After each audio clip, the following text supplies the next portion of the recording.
Hi പ്രിയപ്പെട്ട വിദ്യാർത്ഥികളെ, plus two business സ്റ്റഡീസിനെ കുറിച്ചാണ് നമ്മുടെ ഇന്നത്തെ ഈ ഒരു വീഡിയോ. നിങ്ങൾ ഏകദേശം പഠിച്ച് കഴിഞ്ഞിട്ടുണ്ടാവും എന്ന് കരുതുന്നു. എന്നിരുന്നാലും നമ്മൾ നിർബന്ധമായിട്ടും പഠിച്ചിട്ടുണ്ട് എന്ന് ഉറപ്പുവരുത്തേണ്ട ചില ഭാഗങ്ങളുണ്ട്. അങ്ങനെ പറഞ്ഞാൽ ഓരോ ചാപ്റ്ററിന് അതിൻ്റെതായ വെയിറ്റേജ് ഉണ്ട്. അതിൻ്റെ പുറമെ ഓരോ ചാപ്റ്ററിൽ നിന്നും എന്തായാലും പലതവണ ആവർത്തിച്ച് ചോദിക്കുന്ന, അതും ആ ചാപ്റ്ററിൽ ഏറ്റവും ഇമ്പോർട്ടൻ്റ് ആയിട്ടുള്ള കുറച്ച് കാര്യങ്ങളുണ്ട്. അത് നമ്മൾ ഈ ഒരു സമയത്ത് പഠിച്ചിട്ടുണ്ട് എന്നും അതിനി ഏത് എക്സാമിന് ചോദിച്ചാലും നമുക്ക് പറയാൻ പറ്റും എന്നും നമ്മൾ ഉറപ്പിക്കേണ്ടതുണ്ട്. അങ്ങനത്തെ ചാപ്റ്റർ ബേസ്ഡ് ആയിട്ട് ഇമ്പോർട്ടൻ്റ് ആയിട്ടുള്ള ഭാഗങ്ങളെ കുറിച്ചാണ് നമ്മൾ ഇന്നത്തെ ഈ ഒരു വീഡിയോയിൽ ചർച്ച ചെയ്യുന്നത്. അപ്പോൾ അതിൽ ആദ്യത്തെ ചാപ്റ്റർ എന്ന് പറയുന്നത് nature or significance of business management എന്നുള്ളതാണ്. ഈ ഒരു ഭാഗത്തിൽ ചാപ്റ്റർ നമ്പർ 1 നിന്ന് നമ്മൾ ഏറ്റവും പ്രധാനമായിട്ട് ആദ്യം തന്നെ നോക്കേണ്ടത് ഒരു മീനിങ് അല്ലെങ്കിൽ ഡെഫിനിഷനാണ്.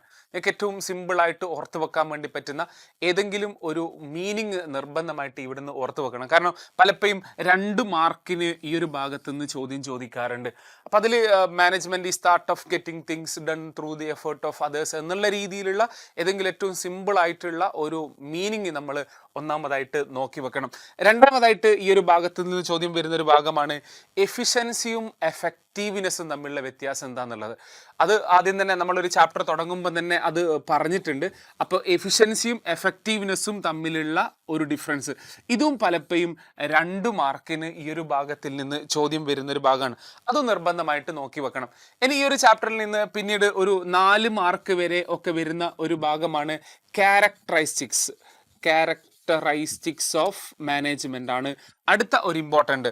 അതായത് ഈ ഒരു ഭാഗത്ത് മാനേജ്മെന്റ് എന്ന് പറയുന്നത് ഗോൾ ഓറിയന്റഡ് ആണ്. അതേപോലെ തന്നെ മാനേജ്മെന്റ് ഈസ് എ പെർവാസീവ്, എല്ലാവരുടെയും പിന്നെ ഈ പരന്ന് കിടക്കുന്ന രീതിയിലുള്ളതാണ്. മൾട്ടി ഡയമെൻഷണൽ, എല്ലാ കാര്യങ്ങൾക്കും നമുക്ക് ഇത് ഉപയോഗിക്കാൻ വേണ്ടി പറ്റും. Then management is continuous process എന്നുള്ള രീതിയിലുള്ള ഏതെങ്കിലും, ഇതൊരു 4 മാർക്ക് ലെവലൊക്കെയാണ് ചോദിക്കാറുള്ളത്. അതുകൊണ്ട് നിർബന്ധമായിട്ട് ഒരു 5 അല്ലെങ്കിൽ 6 പോയിന്റ്സ് നിർബന്ധമായിട്ട് ഈ ഒരു ഭാഗത്ത് പഠിക്കാൻ വേണ്ടിയിട്ട് ശ്രദ്ധിക്കുക. ഇനി നെക്സ്റ്റ് മൂന്നാമതായിട്ട് ഈ ഒരു ഭാഗത്ത് നിന്ന് നമ്മൾ നോക്കേണ്ടത് ഒബ്ജക്റ്റീവ്സ് ഓഫ് മാനേജ്മെന്റ് ആണ്. ഒബ്ജക്റ്റീവ്സ് ഓഫ് മാനേജ്മെന്റ്, ഇത് പ്രധാനമായിട്ട് 3 രീതിയിലുള്ള ഒബ്ജക്റ്റീവ് ഉള്ളത് എന്നുള്ള.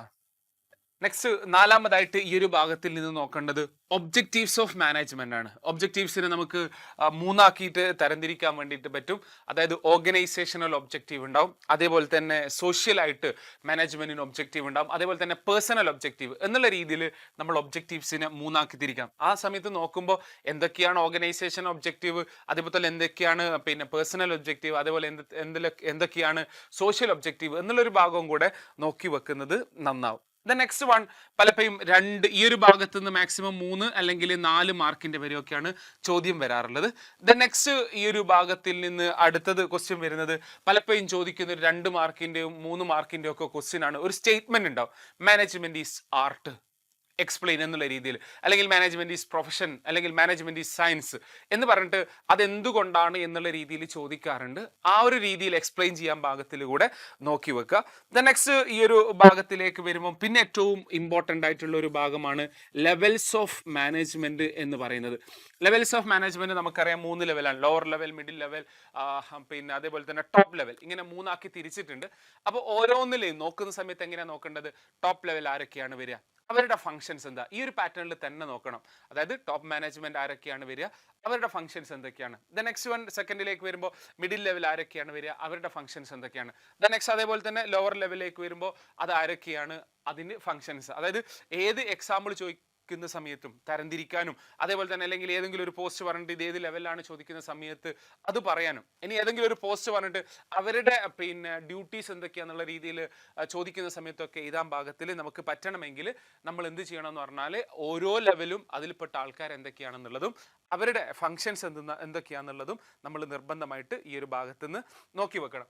ദ നെക്സ്റ്റ് ഈ ഒരു ചാപ്റ്ററിൽ പിന്നീട് വരുന്നത് ഇത് 4-5 മാർക്കിനൊക്കെ ചോദിക്കാൻ ചാൻസ് ഉള്ള ഒരു ഏരിയ കൂടിയാണ്. ദ നെക്സ്റ്റ് വൺ ഇതിൽ പിന്നെ മാനേജ്മെന്റിന്റെ ഫങ്ഷൻസ് ആണ്. മാനേജ്മെന്റിന്റെ ഫങ്ഷൻസ് നമ്മൾ ചാപ്റ്റർ ബേസ്ഡ് ആയിട്ട് എന്തായാലും വരുന്നുണ്ട്. അതുകൊണ്ട് 1 by 1 ആയിട്ട് അവിടെ ഓരോന്ന് ഡീറ്റെയിൽസ് ആയിട്ട് പറയുന്നുണ്ട്. അതുകൊണ്ട് ഇവിടെ അതിന് അത്രത്തോളം ഇമ്പോർട്ടൻസ് കൊടുക്കണം എന്ന് തോന്നുന്നില്ല. എന്നിരുന്നാലും പലപ്പോഴും ഓർഗനൈസിങ് എന്താ, അല്ലെങ്കിൽ ഏതെങ്കിലും ടേമുകൾ എന്തൊക്കെയാന്നുള്ള രീതിയൊക്കെയാണ് ഈ ഒരു ഭാഗത്ത് നിന്ന് ക്വസ്റ്റ്യൻ ചോദിക്കാറുള്ളത്. ദെൻ നെക്സ്റ്റ് ഈ ഒരു ചാപ്റ്ററിൽ ലാസ്റ്റിലേക്ക് വരുമ്പോൾ പിന്നെ കോർഡിനേഷൻ ആണ് ലാസ്റ്റിലത്തെ മാറ്റർ, കോർഡിനേഷൻ. നെക്സ്റ്റ് ഈ ഒരു ചാപ്റ്ററിൽ അവസാനമായിട്ട് വരുന്നൊരു ഭാഗമാണ് കോഓർഡിനേഷൻ എന്ന് പറയുന്നത്. പലപ്പോഴും ഈ ഒരു ഭാഗത്ത് വാട്ട് ഇസ് അല്ലെങ്കിൽ what you mean by coordination എന്നുള്ള രീതിയിലൊക്കെ ചോദിക്കാറുണ്ട്. നെക്സ്റ്റ് പലപ്പോഴും പിന്നെ വാട്ട് ഈസ് ദ, ഒരു മാർക്കിന് ചോദിക്കുന്ന ഒരു ചോദ്യമാണ് what is the essence of management എന്നുള്ള രീതിയിലൊക്കെ. ആ ലെവലിലൊക്കെ ചോദിക്കുന്ന സമയത്ത് അതിൻ്റെ ആൻസർ കോർഡിനേഷൻ ആണ്. കോർഡിനേഷനും അതിൻ്റെ ഇമ്പോർട്ടൻസും നോക്കി വെക്കാൻ വേണ്ടിയിട്ട് ശ്രമിക്കുക. ഈ ഒരു ഭാഗത്ത് നിന്ന് പലപ്പോഴും 2 മാർക്ക് അല്ലെങ്കിൽ മാക്സിമം 4 മാർക്ക് വരെയൊക്കെയാണ് ചോദ്യം ചോദിക്കാറുള്ളത്. ഈ ഒരു ഭാഗം, അതായത് ഫസ്റ്റ് ചാപ്റ്ററിൽ നിന്ന് ഇത്രയും ഭാഗങ്ങൾ നമ്മൾ പഠിച്ചിട്ടുണ്ട് എന്നുള്ളത് ഉറപ്പിക്കണം. ഒന്നാമത്തെ ചാപ്റ്ററിൽ നിന്ന് മാക്സിമം ചോദിക്കുക 6 മാർക്കിൻ്റെ ചോദ്യമാണ്. അപ്പോൾ വിദ്യാർത്ഥികൾ പഠിച്ചു കഴിഞ്ഞിട്ടുള്ള ആൾക്കാർ ചെയ്യേണ്ടത് ഇത്രയും ഭാഗങ്ങൾ ഞാൻ നോക്കിയിട്ടുണ്ടെന്നും, അതായത് ഏതൊരു രീതിയിലും ചോദിക്കുകയാണെങ്കിൽ എനിക്കതിന് ആൻസർ ചെയ്യാൻ വേണ്ടി പറ്റും എന്നുള്ളത് വിദ്യാർത്ഥികൾ ഉറപ്പിക്കുക. നെക്സ്റ്റ് ചാപ്റ്റർ നമ്പർ 2 ആണ്. ചാപ്റ്റർ നമ്പർ 2ൻ്റെ ഒരു ഇമ്പോർട്ടൻസ് എന്താണെന്ന് പറഞ്ഞാൽ ഈ ഒരു ചാപ്റ്ററിൽ നിന്ന് 7 മാർക്കിൻ്റെ വരെ ചോദ്യം ഉണ്ടാവും. നമ്മൾ ഈ ടോട്ടൽ 80ലാണ് ഈ ഒരു 7 മാർക്ക് പറഞ്ഞിട്ടുള്ളത്. 114 മാർക്കിൻ്റെ ചോദ്യം വരെ ഒരു ക്വസ്റ്റ്യൻ ഉണ്ടാവുമല്ലോ. അപ്പോൾ അങ്ങനെ നോക്കുമ്പോൾ 7 മുതൽ 9 മാർക്കിൻ്റെ ചോദ്യം വരെ ഈ ഒരു ചാപ്റ്ററിൽ നിന്നുണ്ടാവും എന്നുള്ളതാണ്. അപ്പോൾ അതിൽ ഫസ്റ്റ് തന്നെ what is the principles of management എന്നുള്ള രീതിയിൽ, അല്ലെങ്കിൽ മാനേജ്മെൻറ്റ് പ്രിൻസിപ്പിൾ എന്താണെന്ന് ചോദിച്ചാൽ അതിനൊരു ആൻസർ 2 മാർക്കിന് കൊടുക്കാൻ വേണ്ടി പറ്റണം. അങ്ങനെ പറഞ്ഞാൽ റൂൾസ് ആൻഡ് ഗൈഡ് ലൈൻസ് ആണ്. ഒരു മാനേജ്മെൻറ്റ് പ്രോപ്പറായിട്ട് നടത്തണമെങ്കിൽ നമ്മൾ ഫോളോ ചെയ്യേണ്ട കുറച്ച് റൂൾസ് ആൻഡ് റെഗുലേഷൻസിനെയാണ് നമ്മൾ മാനേജ്മെൻറ്റ് പ്രിൻസിപ്പിൾ എന്ന് പറയാം. അപ്പോൾ അതിൽ നിങ്ങൾക്ക് സിമ്പിളായിട്ട് ഓർത്ത് വെക്കാൻ വേണ്ടി പറ്റുന്ന ഒരു മീനിങ് ആദ്യം തന്നെ നോക്കി വെക്കുക. രണ്ടാമതായിട്ട് കഴിഞ്ഞ വർഷം ചോദിച്ചിട്ടുള്ള 4 മാർക്കിൻ്റെ ഒരു ചോദ്യമാണ് വാട്ട് ആർ ദ നാച്ചേഴ്സ് അല്ലെങ്കിൽ ക്യാരക്ടറിസ്റ്റിക്സ് ഓഫ് മാനേജ്മെൻറ്റ് പ്രിൻസിപ്പിൾസ് എന്നുള്ളതാണ്. അപ്പോൾ അതിൽ യൂണിവേഴ്സൽ അപ്ലിക്കബിലിറ്റി, അതായത് ഇതിലുള്ളത് ജനറൽ ഗൈഡ് ലൈൻസ് ആണ് എന്നുള്ള രീതിയിൽ ഏതെങ്കിലും ഒരു 4 അല്ലെങ്കിൽ 5 പോയിന്റ് വരെ നിർബന്ധമായിട്ട് നോക്കി വെക്കണം എന്നുള്ളതാണ് അവിടുന്ന് മനസ്സിലാവുന്നത്. നെക്സ്റ്റ് ഈ ചാപ്റ്ററിൽ ഏറ്റവും ഇമ്പോർട്ടൻ്റ് എന്ന് പറയുന്നത് എന്തുകൊണ്ടും നമ്മുടെ 14 പ്രിൻസിപ്പിൾ ഹെൻറി ഫയോളിൻ്റെ 14 പ്രിൻസിപ്പിൾസ് നോക്കി വെക്കുക എന്നുള്ളതാണ്. ഇതിൽ ഈ ഒരു ഭാഗത്തിൻ്റെ ഏറ്റവും വലിയ പ്രത്യേകത, ഈ ഒരു ഭാഗം 8 മാർക്കിന് വരെ പലപ്പോഴും എസ്സേ ക്വസ്റ്റ്യൻ ആയിട്ട് ഈ ഒരു ഭാഗം വരാറുണ്ട്. പക്ഷേ ചില കുട്ടികളൊക്കെ പറയും സാർ 14 എണ്ണത്തിൽ 8 എണ്ണം പഠിച്ചാൽ പോരെ. അതുപോരാ, 14 നിങ്ങൾ നിർബന്ധമായിട്ട് നോക്കി വെക്കണം. അതെന്തുകൊണ്ടാണെന്ന് ചോദിച്ചാൽ ഇപ്പം പലപ്പോഴും ഇത് 8 ഈ പറഞ്ഞതുപോലെ ഏതെങ്കിലും 8 പ്രിൻസിപ്പിൾ അതിനെക്കുറിച്ച് എക്സ്പ്ലെയിൻ ചോദിക്കുന്നതിന് പകരം പലപ്പോഴും പല ടേമുകൾ ചോദിക്കും. വാട്ട് ഈസ് ഹൈറാർക്കി തിയറി, അല്ലെങ്കിൽ what is unity of command, അല്ലെങ്കിൽ യൂണിറ്റി ഓഫ് ഡയറക്ഷൻ എന്നുള്ള രീതിയിലൊക്കെ ചോദിക്കാറുണ്ട്. പലപ്പോഴും പല ടേമുകൾ ചോദിക്കാറുണ്ട്. അപ്പോൾ അതിൽ ഈ ഒരു ഏത് രീതിയിൽ, അതായത് ഈ 8 എണ്ണം ചോദിക്കുകയാണെങ്കിലും അല്ലെങ്കിൽ ഏത് ഒരു പ്രിൻസിപ്പിൾ പറഞ്ഞിട്ട് അതിൻ്റെ മീനിങ് എഴുതാൻ വേണ്ടിയിട്ട് പറഞ്ഞാലും നമുക്ക് പറയാൻ വേണ്ടി പറ്റണം. ഇതാണ് ഈ ഒരു ഭാഗം. ആ ലെവലിലാണ് നമ്മൾ എന്ത് ചെയ്യേണ്ടത്, ഈ 14 പ്രിൻസിപ്പിളുടെ നമ്മൾ നോക്കേണ്ടത്. നെക്സ്റ്റ് വണ് സയൻറ്റിഫിക് മാനേജ്മെൻ്റ് ആണ്. സയൻറ്റിഫിക് മാനേജ്മെൻറ്റ് എന്താണെന്നുള്ളതും നെക്സ്റ്റ് ആരാണ് സയൻറ്റിഫിക് മാനേജ്മെൻറ്റ് ഇൻട്രൊഡ്യൂസ് എന്ന് ചോദിച്ചാൽ FW ടൈലർ ആണ്. അയാളാണ് മോഡേൺ സയൻറ്റിഫിക് മാനേജ്മെൻറ്റ് പ്രിൻസിപ്പിൾ എന്നുള്ളതും ആ ഒരു ഭാഗത്ത് നോക്കി വെക്കുക. നെക്സ്റ്റ് 4 സയൻറ്റിഫിക് മാനേജ്മെൻറ്റ് നമുക്കറിയാം അല്ലേ. ഇറ്റ് ഈസ് സയൻസ് ആണ്, നോട്ട് റൂൾ ഓഫ് തമ്പ് എന്നുള്ള രീതിയിലുള്ള 4 മാനേജ്മെൻറ്റ് സയൻറ്റിഫിക് മാനേജ്മെൻറ്റ് പ്രിൻസിപ്പിൾസ് കൂടെ നോക്കുക. നെക്സ്റ്റ് സയൻറ്റിഫിക് മാനേജ്മെൻറ്റ് കൃത്യമായിട്ട് നടപ്പിലാക്കണമെങ്കിൽ നമ്മൾ ഉപയോഗിക്കേണ്ട കുറേ ടെക്നിക്കുകളുണ്ട്. പിന്നീട് ഈ ഒരു ചാപ്റ്ററിൽ ചർച്ച ചെയ്യുന്നത് പല വ്യത്യസ്തമായിട്ടുള്ള ടെക്നിക്കുകളാണ്. ഏതൊക്കെ പല രീതിയിലുള്ള സ്റ്റഡി, അതിൽ പലപ്പോഴും ഏതൊക്കെയാണ് മെത്തേഡ് ടെക്നിക്ക് എന്ന് ചോദിക്കുന്നതിന് പകരമായിട്ട് വാട്ട് ഈസ് ഫാറ്റിഗ് സ്റ്റഡി, അല്ലെങ്കിൽ what is time study, what is motion study എന്നുള്ള രീതിയിലൊക്കെ ചോദിക്കാറുണ്ട്. അപ്പോൾ ആ ഒരു ഭാഗം കൂടെ ഓരോന്നും 1 by 1 ആയിട്ട് നോക്കി വെക്കുക. കാരണം 2 മാർക്കിന് വരെയൊക്കെ ചോദിക്കുന്ന സമയത്ത് നമുക്ക് എഴുതാൻ വേണ്ടിയിട്ട് പറയണം. അപ്പോൾ പലതിൻ്റെയും മീനിങ് നോക്കി വെക്കുക. 2 മാർക്കിനൊക്കെ എഴുതാൻ ഭാഗത്തുള്ള മീനിങ് നോക്കി വെക്കുകയാണ് അവിടെ ചെയ്യേണ്ടത്. നെക്സ്റ്റ് ഈ ഒരു ഭാഗത്ത് നിന്ന് പിന്നെ ഫങ്ഷണൽ ഫോമാൻഷിപ്പ് എന്ന് പറയുന്നൊരു ഭാഗമുണ്ട്. ഇത് ഫോർമാൻഷിപ്പാണ്. അപ്പോൾ ഫോമാൻഷിപ്പിൻ്റെ ഈ ഒരു ഭാഗത്ത് ആ ഒരു ചാർട്ടോടുകൂടെ വരക്കാനൊക്കെ പലപ്പോഴും 4 മാർക്കിനൊക്കെ ചോദിച്ചിട്ടുണ്ട്. അതായത് ഫങ്ഷണൽ ഫോമാൻഷിപ്പ് എന്താണെന്നുള്ളതും. നെക്സ്റ്റ് വൺ ഫങ്ഷണൽ ഫോമാൻഷിപ്പിൻ്റെ ആ ഒരു ചാർട്ട് ഉണ്ടല്ലോ, 2 ആക്കി തിരിക്കുകയും പ്ലാനിങ് ഇൻചാർജും അതേപോലെ തന്നെ പ്രൊഡക്ഷൻ ഇൻചാർജ് എന്നുള്ള രീതിയിൽ ഡിവൈഡ് ചെയ്തിട്ട് ചെയ്യുന്ന ഒരു ചാർട്ടൊക്കെ നിങ്ങൾ ഓൾറെഡി പഠിപ്പിച്ചിട്ടുണ്ടാവും. ആ ഒരു ഭാഗം കൂടെ ചാർട്ട് വരച്ചിട്ട് അതേപോലെ ചാർട്ട് വരക്കുന്നത് മാത്രമല്ല അതിൽ 1 by 1 ആയിട്ട് ഒരു റൂട്ട് ക്ലർക്ക് എന്ന് പറഞ്ഞാൽ എന്താണ്, അല്ലെങ്കിൽ ടൈം ആൻഡ് കോസ്റ്റ് ക്ലർക്ക് എന്ന് പറഞ്ഞാൽ എന്താണ് എന്നുള്ള രീതിയിൽ 1 by 1 ആയിട്ട് അതും കൂടെ നോക്കി വെക്കണം. ഇത്രയാണ് ഈ ഒരു ചാപ്റ്ററിൽ നിന്ന് ചോദിക്കാറുള്ളത്. ചാപ്റ്റർ നമ്പർ 2 നോക്കുന്ന സമയത്ത് ഇത്രയും ഭാഗം നോക്കിയിട്ടുണ്ട് എന്ന് വിദ്യാർത്ഥികൾ ഉറപ്പുവരുത്തുക. അങ്ങനെയാണെങ്കിൽ നമുക്ക് 7 മുതൽ ഒരു 9 മാർക്ക് വരെ ചാപ്റ്റർ നമ്പർ 2 നിന്ന് നമുക്ക് ഉറപ്പിക്കാൻ വേണ്ടിയിട്ട് പറ്റും. നെക്സ്റ്റ് ചാപ്റ്റർ നമ്പർ 3 ആണ്. ചാപ്റ്റർ നമ്പർ 3 എന്ന് പറഞ്ഞാൽ ബിസിനസ് എൻവിയോൺമെൻ്റ് ആണ്. ഈ ഒരു ചാപ്റ്ററിൽ നിന്ന് സാധാരണ ഒരു നോർമലി 4 മാർക്ക് മുതൽ അല്ലെങ്കിൽ 6 മാർക്ക് വരെയുള്ള ചോദ്യമാണ് ഈ ഒരു ചാപ്റ്ററിൽ നിന്ന് ഉണ്ടാകുക. ഈ ഒരു ചാപ്റ്ററിൽ ആദ്യം തന്നെ ഇതിൻ്റെ ഒരു മീനിങ് ആണ്. What is the business management, അല്ലെങ്കിൽ what you mean by business management എന്നുള്ളൊരു ചോദ്യമാണ് ഈ ഒരു ചാപ്റ്ററിൽ നിന്ന് പലപ്പോഴും ആവർത്തിച്ച് ചോദിക്കാറുള്ളത്.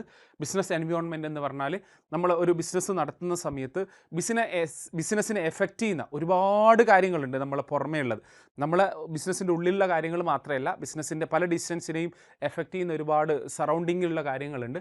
ആ കാര്യങ്ങൾക്കാണ് നമ്മൾ, അതായത് എന്തൊക്കെയാണോ നമ്മൾ ബിസിനസ്സിനെ എഫക്റ്റ് ചെയ്യുന്ന ആ ടോട്ടാലിറ്റിക്കാണ് നമ്മൾ ബിസിനസ് എൻവിയോൺമെൻറ്റ് എന്ന് പറയാം. അപ്പോൾ നിങ്ങൾക്ക് മനസ്സിലാവുന്ന രൂപത്തിൽ ഒരു 2 മാർക്കിന് ഭാഗത്തിൽ അതിൻ്റെ ഒരു മീനിങ് നോക്കി വെക്കുക എന്നുള്ളതാണ് ആദ്യമായിട്ട് ചെയ്യേണ്ടത്. ദെൻ നെക്സ്റ്റ് രണ്ടാമത്തെ ഒരു കാര്യം, ഈ ബിസിനസ് എൻവിയോൺമെൻറ്റിനെ കുറിച്ച് നമ്മൾ പഠിക്കുകയൊക്കെ ചെയ്താൽ എന്തൊക്കെയാണ് അതിൻ്റെ ഇമ്പോർട്ടൻസ് എന്നുള്ളതാണ് അടുത്തത്. ദെൻ നെക്സ്റ്റ് നമുക്ക് ഈ എൻവിയോൺമെൻറ്റിനെ കുറിച്ച് കൂടുതലായിട്ട് നമ്മൾ പഠിക്കുകയാണെങ്കിൽ ബിസിനസ് ഓപ്പർച്യൂണിറ്റീസ് നമുക്ക് മനസ്സിലാക്കാൻ വേണ്ടി പറ്റും. നമ്മൾ ഐഡൻറ്റിഫൈ ദ ത്രെഡ്സ്, എന്തൊക്കെ പ്രശ്നങ്ങളാണ് നമ്മൾ ഫേസ് ചെയ്യാൻ വേണ്ടി പറ്റുന്നതെന്നുള്ളതും.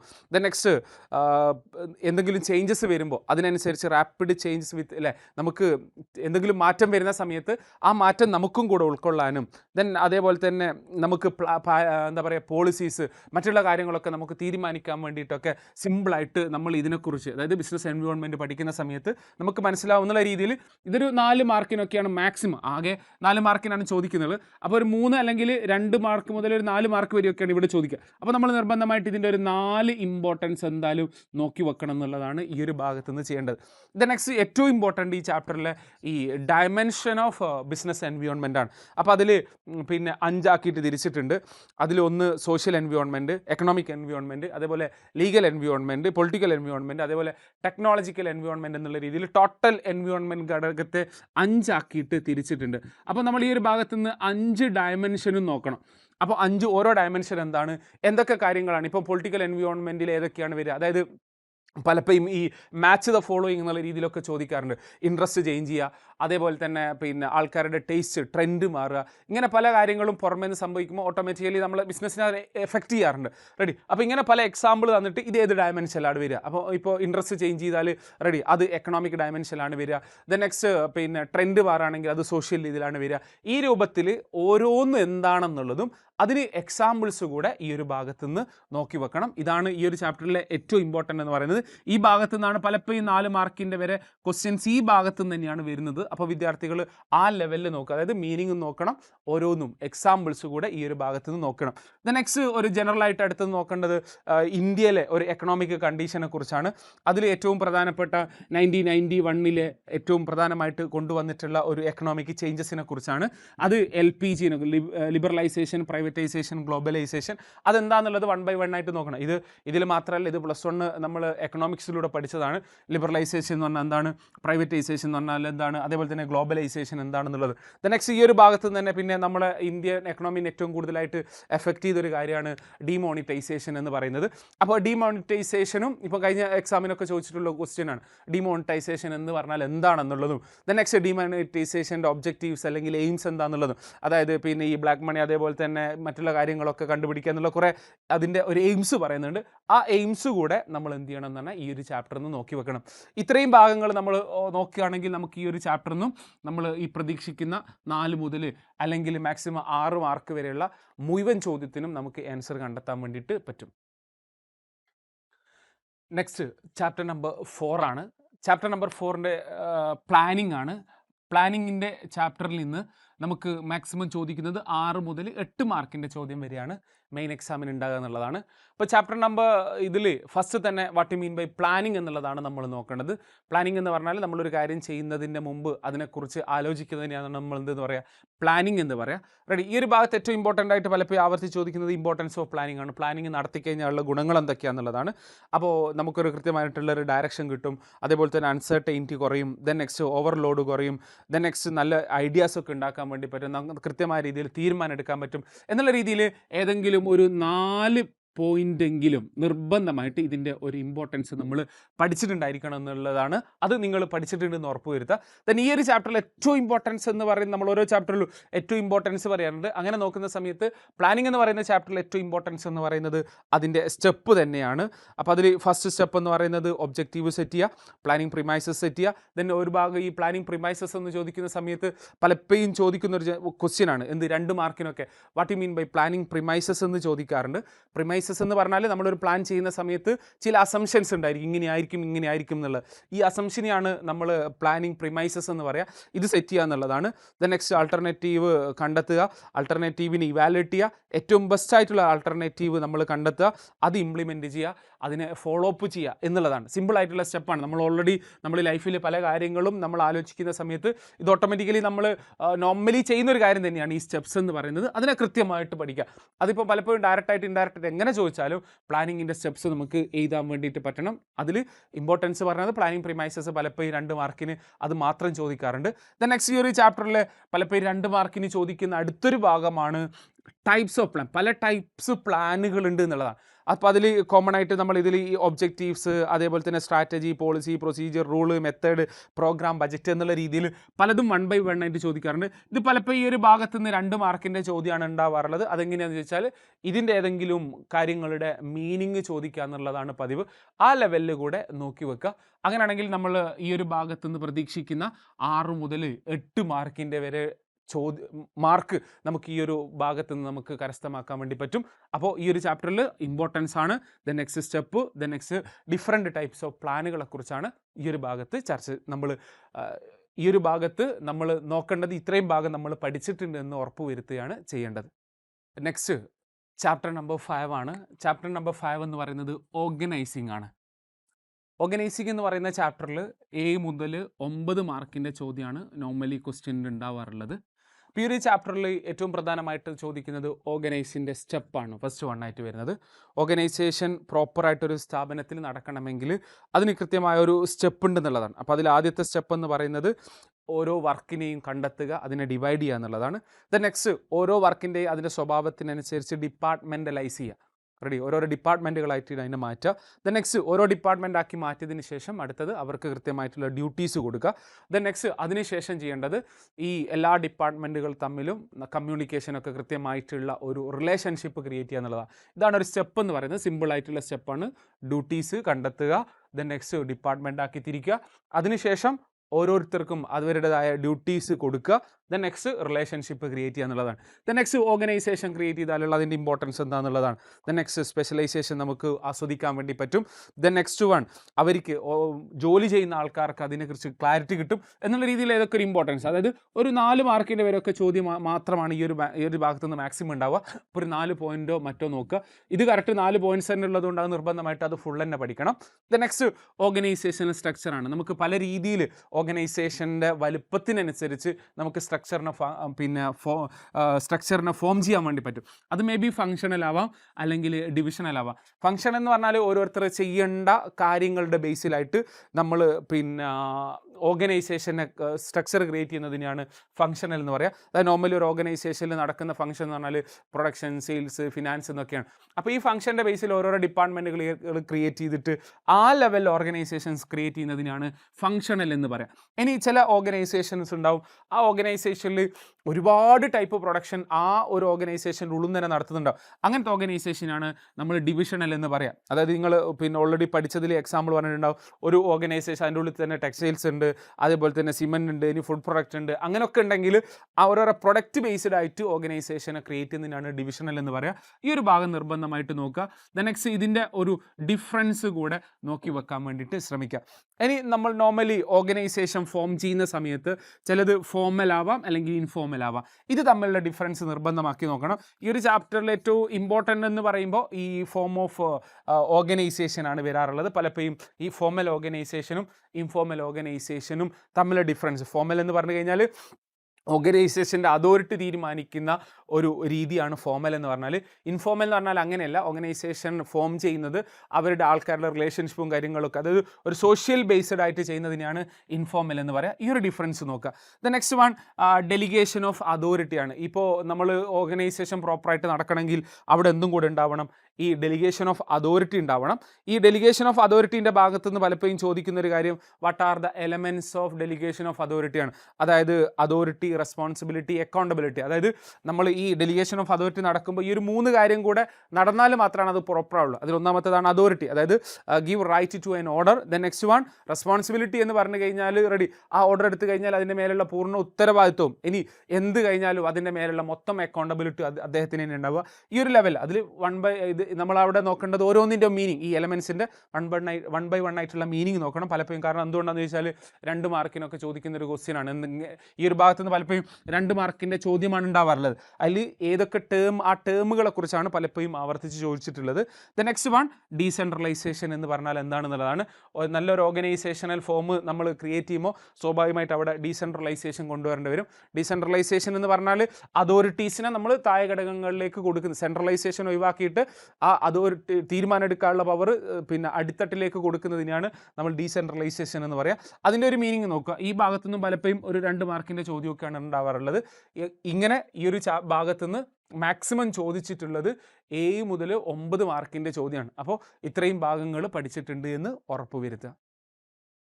ദ നെക്സ്റ്റ് ചാപ്റ്റർ നമ്പർ 6 ആണ്.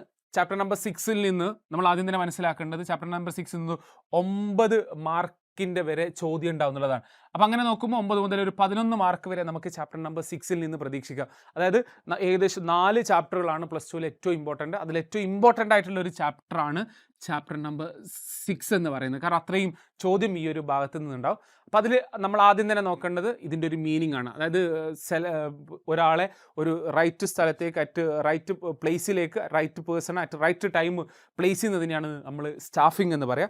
അപ്പോൾ ഈ ഒരു ഭാഗത്ത് പിന്നെ നോക്കേണ്ടത് സ്റ്റാഫിങ്ങിൻ്റെ പ്രോസസ്സാണ്, പ്രോസസ് ഓഫ് സ്റ്റാഫിംഗ്. ഈ ഒരു ഭാഗവും വളരെ ഇമ്പോർട്ടൻ്റ് ആയിട്ടുള്ള ഒന്നാണ്. അപ്പോൾ അതിന് കുറേ ഭാഗങ്ങൾ, ഒന്നാമത്തേത് എന്ന് പറയുന്നത് പിന്നെ എത്ര ആൾക്കാരെ നമുക്ക് വേണമെന്നുള്ളത് തീരുമാനിക്കുക. ദ നെക്സ്റ്റ് വൺ റിക്രൂട്ട്മെൻ്റ് ആണ്, സെലക്ഷൻ ആണ്, അതിനുശേഷം പ്ലേസ്മെൻ്റ് ആണ്. ദ നെക്സ്റ്റ് വൺ ട്രെയിനിങ് കൊടുക്കുക, പെർഫോമൻസ് അപ്രൈസ് ചെയ്യുക, പ്രൊമോഷൻ ചെയ്യുക, ദ നെക്സ്റ്റ് കോമ്പൻസേഷൻ കൊടുക്കുക. ഇത്രയും കാര്യമാണ് സ്റ്റാഫിൻ്റെ ഭാഗമായിട്ട് ചെയ്യേണ്ടത്. ഇതിനെയാണ് സ്റ്റാഫിങ്ങിൻ്റെ പ്രോസസ്സ് എന്ന് പറയുക. ഇത് വളരെ ഇമ്പോർട്ടൻ്റ് ആണ്. ഈ പ്രോസസ്സിൽ ചില ഭാഗങ്ങളുണ്ട്. ഏറ്റവും ഇമ്പോർട്ടൻ്റ് ആയിട്ടുള്ള ഭാഗമാണ് റിക്രൂട്ട്മെൻ്റ് എന്ന് പറയുന്നത്.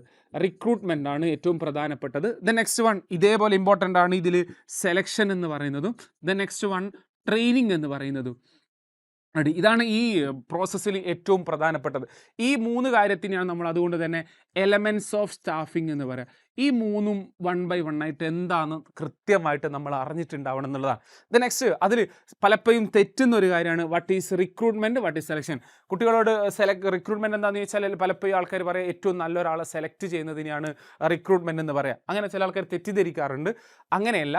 റിക്രൂട്ട്മെൻറ്റ് എന്ന് പറഞ്ഞു കഴിഞ്ഞാൽ നമ്മളൊരു പോസ്റ്റിലേക്ക് ഇത്ര പോസ്റ്റിലേക്ക് ഇത്ര ആളെ വേണം എന്ന് നമ്മൾ കണ്ടെത്തി കഴിഞ്ഞാൽ ആ പോസ്റ്റിലേക്ക് മാക്സിമം ആൾക്കാരെ കൊണ്ട് അപ്ലൈ ചെയ്യാൻ വേണ്ടിയിട്ട് പ്രചോദിപ്പിക്കുക എന്നുള്ളതിനെയാണ് റിക്രൂട്ട്മെൻറ്റ് എന്ന് പറയുക. അങ്ങനെ റിക്രൂട്ട്മെൻറ്റ് നടത്തി കഴിഞ്ഞാൽ, അതായത് ആൾക്കാരെ മാക്സിമം ഇതിലേക്ക് അപ്ലൈ ചെയ്യാൻ വേണ്ടി നിങ്ങൾ പല മാർഗ്ഗം സ്വീകരിക്കുക. അങ്ങനെ അപ്ലൈ ചെയ്യാൻ വേണ്ടിയിട്ടുള്ള ഒരു ടെൻഡൻസി മൊത്തത്തിൽ ഉണ്ടാക്കി കഴിഞ്ഞാൽ ഒരുപാട് ആൾക്കാർ എത്തിക്കാൻ വേണ്ടി പറ്റും.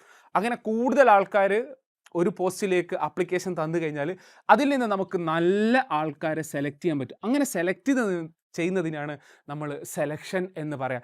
അല്ലാണ്ട് റിക്രൂട്ട്മെൻറ്റും സെലക്ഷനും രണ്ടാളും പല സമയങ്ങളിലും ഇതിന് രണ്ടിനും ഒരേ മീനിങ് പറയുന്നത് കാണാം. അതല്ല, പ്രത്യേകം ശ്രദ്ധിക്കുക. ഒരു പോസ്റ്റിലേക്ക് മാക്സിമം ആൾക്കാരെ അപ്ലൈ ചെയ്യിപ്പിക്കാൻ വേണ്ടിയിട്ട് ശ്രമിക്കുന്നതിനാണ് നമ്മൾ റിക്രൂട്ട്മെൻറ്റ് എന്ന് പറയാം. എന്നിട്ട് ഒരാളെ സെലക്ട് ചെയ്യുന്നതിനെയാണ് സെലക്ഷൻ എന്ന് പറയുക. സെലക്ഷന് ശേഷം ചെയ്യുന്നതിനെയാണ് നമ്മൾ ട്രെയിനിങ് എന്ന് പറയാം. ഇനി ഈ റിക്രൂട്ട്മെൻറ്റിനെ കുറിച്ച് പറയുന്ന സമയത്ത് പ്രധാനമായിട്ട് ഏറ്റവും ഇമ്പോർട്ടൻ്റ് ആണ്. ഈ ഒരു ഭാഗത്ത് നിന്ന് നമ്മൾ ഓൾറെഡി പറഞ്ഞു 9 മുതൽ 11 മാർക്ക് വരെ ചോദിക്കാൻ ചാൻസ് ഉണ്ട്. അങ്ങനെ പറയുമ്പോൾ ഒരു എസ്സേ 8 മാർക്കിൻ്റെ ഒരു എസ്സേ ക്വസ്റ്റ്യൻ നമുക്ക് ഇവിടുന്ന് പ്രതീക്ഷിക്കാം. അങ്ങനെ നോക്കുമ്പോൾ റിക്രൂട്ട്മെൻറ്റിൻ്റെ ഭാഗത്ത് നിന്ന് പിന്നെ 8 മാർക്കിന് ചോദിക്കാൻ ഭാഗത്തുള്ളൊരു ചോദ്യം അവിടെ ഉണ്ട്. അതായത് സോഴ്സ് ഓഫ് റിക്രൂട്ട്മെൻറ്റ് എന്ന് പറയുന്നത്. അതിനെ നമുക്ക് രണ്ടാക്കി തിരിക്കാം, ഇൻറ്റേർണൽ എന്നുള്ള രീതിയിലും എക്സ്റ്റേണൽ എന്നുള്ള രീതിയിലും. അപ്പോൾ വിദ്യാർത്ഥികൾ ചെയ്യേണ്ടത് ഇത് എസ്സേ ഭാഗത്തിലൂടെ ഈ ഒരു ഭാഗം നോക്കി വെക്കണം എന്നുള്ളതാണ്. അതിൽ ഇൻറ്റേർണൽ, അതായത് നമ്മുടെ സ്ഥാപനത്തിൻ്റെ ഉള്ളിൽ തന്നെ നമുക്ക് മാക്സിമം ഈ ഒരു പോസ്റ്റിലേക്ക് ആൾക്കാരെ കണ്ടെത്താൻ വേണ്ടി പറ്റും. അതിനാണ് ഇൻറ്റേർണൽ സോഴ്സ് എന്നും. ഇനി കമ്പനീൻ്റെ പുറമേ നിന്ന് ആൾക്കാരെ കണ്ടെത്തുന്നതിനാണ് എക്സ്റ്റേണൽ എന്ന് പറയുക. അപ്പോൾ ഇൻറ്റേർണൽ എന്ന് പറയുന്നത് പ്രൊമോഷൻ ഉണ്ട്, അതേപോലെ തന്നെ ട്രാൻസ്ഫർ ഉണ്ട്. അതേ സ്ഥാനത്ത് എക്സ്റ്റേണൽ എന്ന് പറയുമ്പോൾ നമുക്ക് ഒരുപാട് 8ഓളം സോഴ്സുകൾ നമുക്ക് അവിടെ പറയാൻ വേണ്ടിയിട്ട് പറ്റും. 8 അല്ല, ഏകദേശം 10ഓളം പോയിന്റുകൾ അവിടെ ഉണ്ട്. അതേപോലെ തന്നെ ഡയറക്റ്റ് റിക്രൂട്ട്മെൻറ്റ് ഉണ്ട്, casual callers, advertisement, employment exchange, അങ്ങനെയൊക്കെ ഏകദേശം 10ഓളം പോയിന്റ് പറയുന്നുണ്ട്. ഒരു 6 അല്ലെങ്കിൽ 8 പോയിന്റ്സ് അവിടെ നോക്കി വെക്കുക. ഇവിടെ ഓൾറെഡി 2 ഉള്ളൂ. ഈ ഒരു പിന്നെ സോഴ്സുകൾ, അതായത് റിക്രൂട്ട്മെൻറ്റ് നമുക്ക് എങ്ങനെ ആൾക്കാരെ മാക്സിമം ആൾക്കാരിലേക്ക് എത്തിക്കുക എന്നുള്ളതും എങ്ങനെ ആൾക്കാരെ കണ്ടെത്തുക എന്നുള്ളതുമായിട്ട് ബന്ധപ്പെട്ട് ഈ ഒരു സോഴ്സിനെ കുറിച്ച് ഒരു കൃത്യമായ ധാരണ ഉണ്ടാക്കുക. ഒന്നുകൂടെ ആവർത്തിക്കുന്നു, ഈ ഒരു ഭാഗം ഇമ്പോർട്ടൻ്റ് ആണ്. കാരണം ഒരു 8 മാർക്ക് പിന്നെ ചോദിക്കാൻ പാകത്തിൽ കൃത്യമായിട്ട് ഇവിടെ പിന്നെ കണ്ടന്റുകൾ ഇവിടെ ഉണ്ട് എന്നുള്ളതാണ്. അപ്പോൾ അതുകൊണ്ട് നിർബന്ധമായിട്ട് നോക്കണം. നെക്സ്റ്റ് വൺ ആണ് സെലക്ഷൻ. സെലക്ഷനിലേക്ക് പോകുന്ന സമയത്ത് നമ്മൾ ആദ്യം തന്നെ നോക്കേണ്ടത് സെലക്ഷൻ പ്രോസസ്സാണ്.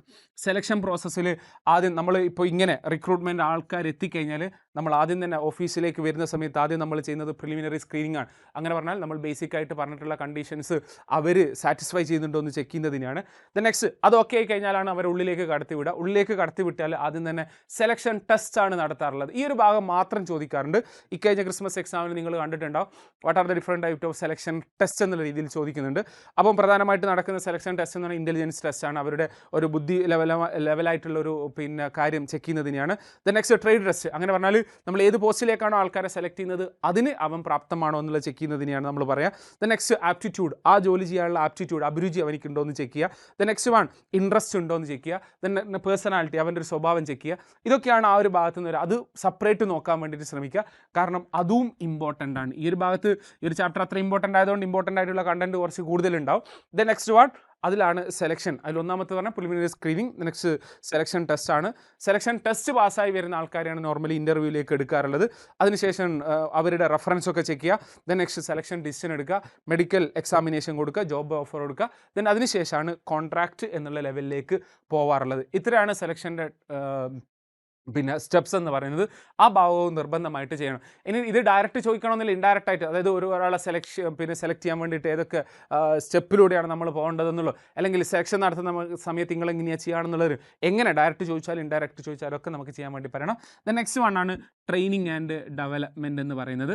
നെക്സ്റ്റ് ഈ ഒരു ഡിഫറൻസ് നിർബന്ധം എന്താ, ട്രെയിനിങ് എന്ന് പറഞ്ഞാൽ ഒരു സ്കില്ല് പഠിപ്പിക്കുന്നതിനാണ് ട്രെയിനിങ് എന്ന് പറയുക. നെക്സ്റ്റ് ഡെവലപ്മെൻറ്റ് എന്ന് പറഞ്ഞാൽ ഇങ്ങനെ ഒരുപാട് ട്രെയിനിങ്ങുകളൊക്കെ കിട്ടിക്കഴിഞ്ഞാൽ നമ്മൾ ഓൾ ഓവർ ഗ്രോത്തിനെയാണ് നമ്മൾ എന്തെന്ന് പറയുക, ഡെവലപ്മെൻറ്റ് എന്ന് പറയുക. ഈ ഒരു ഡിഫറൻസ് നോക്കുക. നെക്സ്റ്റ് ട്രെയിനിങ് 2 രീതിയിലുണ്ട് എന്നുള്ളതാണ്. അതിൽ ഓൺ ദി ജോബും ഉണ്ട്, നെക്സ്റ്റ് ഓഫ് ദി ജോബും ഉണ്ട്. റെഡി. അപ്പോൾ ആ ഭാഗത്ത് എന്താ നോക്കേണ്ടത്, ഏതൊക്കെയാണ് ഓൺ ദി ജോബ് ട്രെയിനിങ്, ഏതൊക്കെയാണ് അതിന് എക്സാമ്പിൾസ് നമ്മൾ നിർബന്ധമായിട്ട് നോക്കണം. അതിൽ ഓൺ ദി ജോബാണ് പിന്നെ അപ്രൻറ്റിഷിപ്പ്, അതേപോലെ തന്നെ coaching, internship programme, job rotation എന്നൊക്കെ പറയുന്ന രീതിയിൽ, അതായത് ജോലി ചെയ്യിപ്പിച്ച് പഠിക്കുന്നതിനെയാണ് നമ്മൾ ഓൺ ദി ജോബ് എന്ന് പറയാം. നെക്സ്റ്റ് ട്രെയിനിങ് ഓഫ് ദി ജോബും ഉണ്ട്. അങ്ങനെ പറഞ്ഞാൽ ജോലി ചെയ്യിപ്പിച്ച് പഠിപ്പിക്കുന്നതിന് പകരം പുറമെ കൊണ്ടുപോയിട്ടോ അല്ലെങ്കിൽ വേറെ ഏതെങ്കിലും രീതിയിൽ പഠിപ്പിക്കുന്നതിനാണ് ക്ലാസ് റൂമിൽ നിന്ന് ലെക്ചർ കൊടുക്കുക, ഫിലിം കാണിച്ചു കൊടുക്കുക, നെക്സ്റ്റ് കേസ് സ്റ്റഡി നടക്കുക, അങ്ങനത്തെ കുറേ പ്രോസസ്സ് ഉണ്ട്. ഈ ഒരു ഭാഗവും നോക്കി വെക്കുക. പലപ്പോഴും ഇത് തമ്മിലുള്ള ഡിഫറൻസ് ആണ് ചോദിക്കാറുള്ളത്.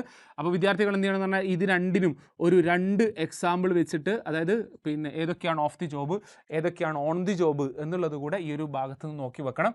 ഇതിൽ നിന്ന് ഓൾറെഡി പറഞ്ഞു, ഒരു 8 മാർക്കിൻ്റെ എസ്സേ ക്വസ്റ്റ്യൻ നമുക്ക് പ്രതീക്ഷിക്കാൻ വേണ്ടി പറ്റുന്ന ഏറ്റവും ഇമ്പോർട്ടൻ്റ് ആയിട്ടുള്ള ഒരു ചാപ്റ്റർ തന്നെയാണ് സ്റ്റാഫിംഗ് എന്ന് പറയുന്നത്. അപ്പോൾ ഇത്രയും ഭാഗം പഠിച്ചിട്ടുണ്ട് എന്ന് ഉറപ്പുവരുത്തുക. നെക്സ്റ്റ് ചാപ്റ്റർ നമ്പർ 7 ആണ്. നേരത്തെ ചാപ്റ്റർ നമ്പർ 6 പറഞ്ഞു ഇമ്പോർട്ടൻ്റ് ആണെന്നുള്ളത്, 9 മാർക്ക് മുതൽ 11 മാർക്ക് വരെ ചോദിക്കുമെന്ന് പറഞ്ഞു.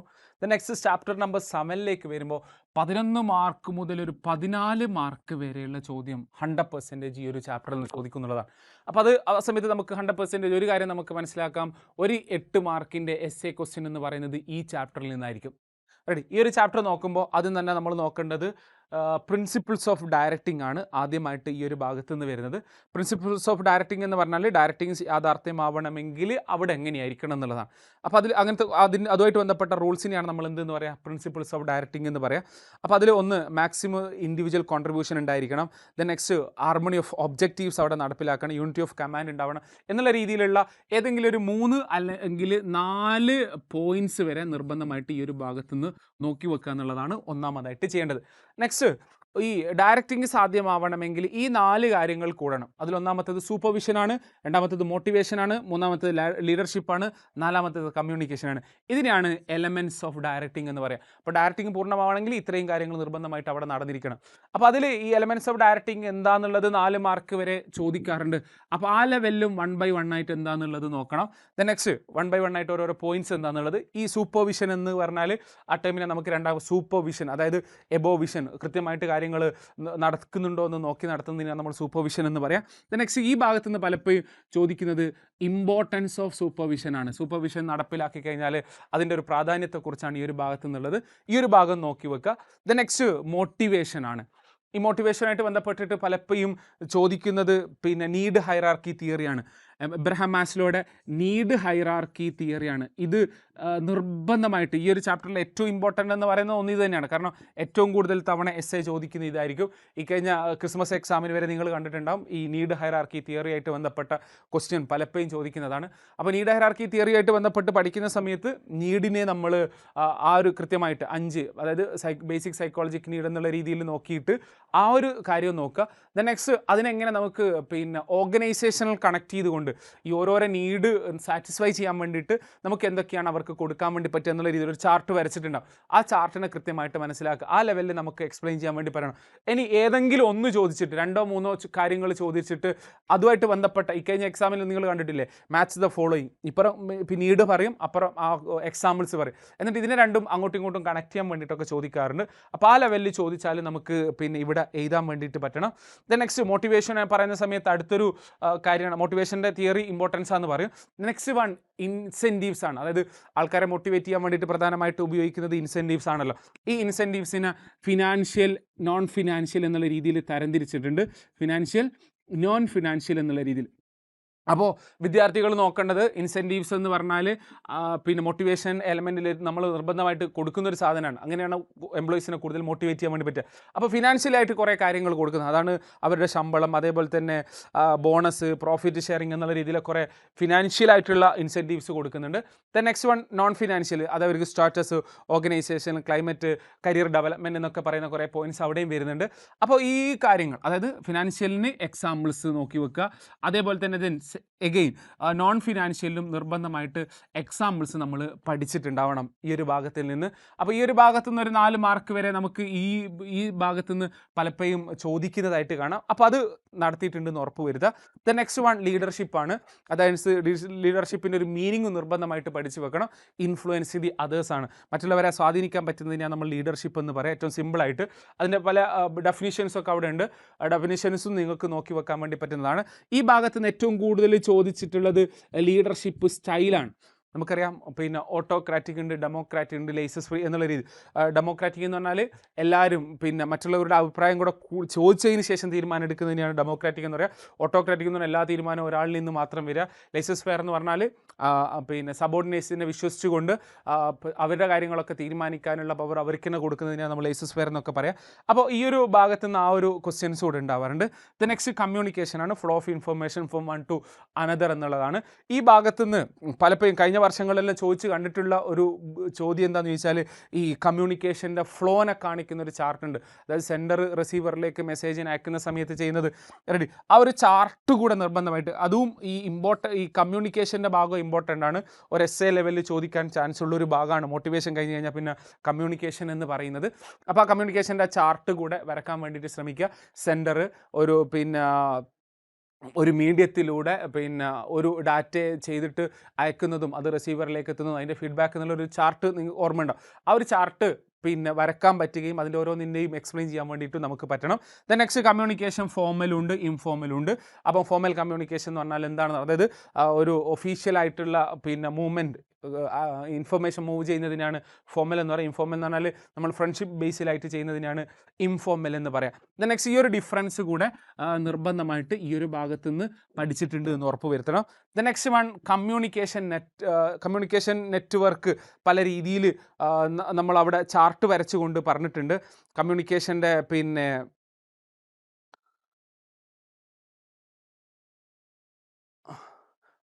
കമ്മ്യൂണിക്കേഷൻ്റെ ഫോർമൽ, ഇൻഫോർമൽ എന്നുള്ള രീതിയിൽ തരംതിരിക്കുന്ന സമയത്ത് ഫോർമൽ ഏതൊക്കെ നെറ്റ്വർക്കാണുള്ളത്, ഇൻഫോർമൽ ഏതൊക്കെ നെറ്റ്വർക്കാണെന്നുള്ളത് ഒരു എക്സാമ്പിൾ രൂപത്തിൽ നോക്കിയാലും മതിയാവും. പലപ്പോഴും ഇത് തമ്മിലുള്ളൊരു ഡിഫറൻസ് തന്നെയാണ് ഏറ്റവും ഇമ്പോർട്ടൻ്റ് ആയിട്ട് വരുന്നത്.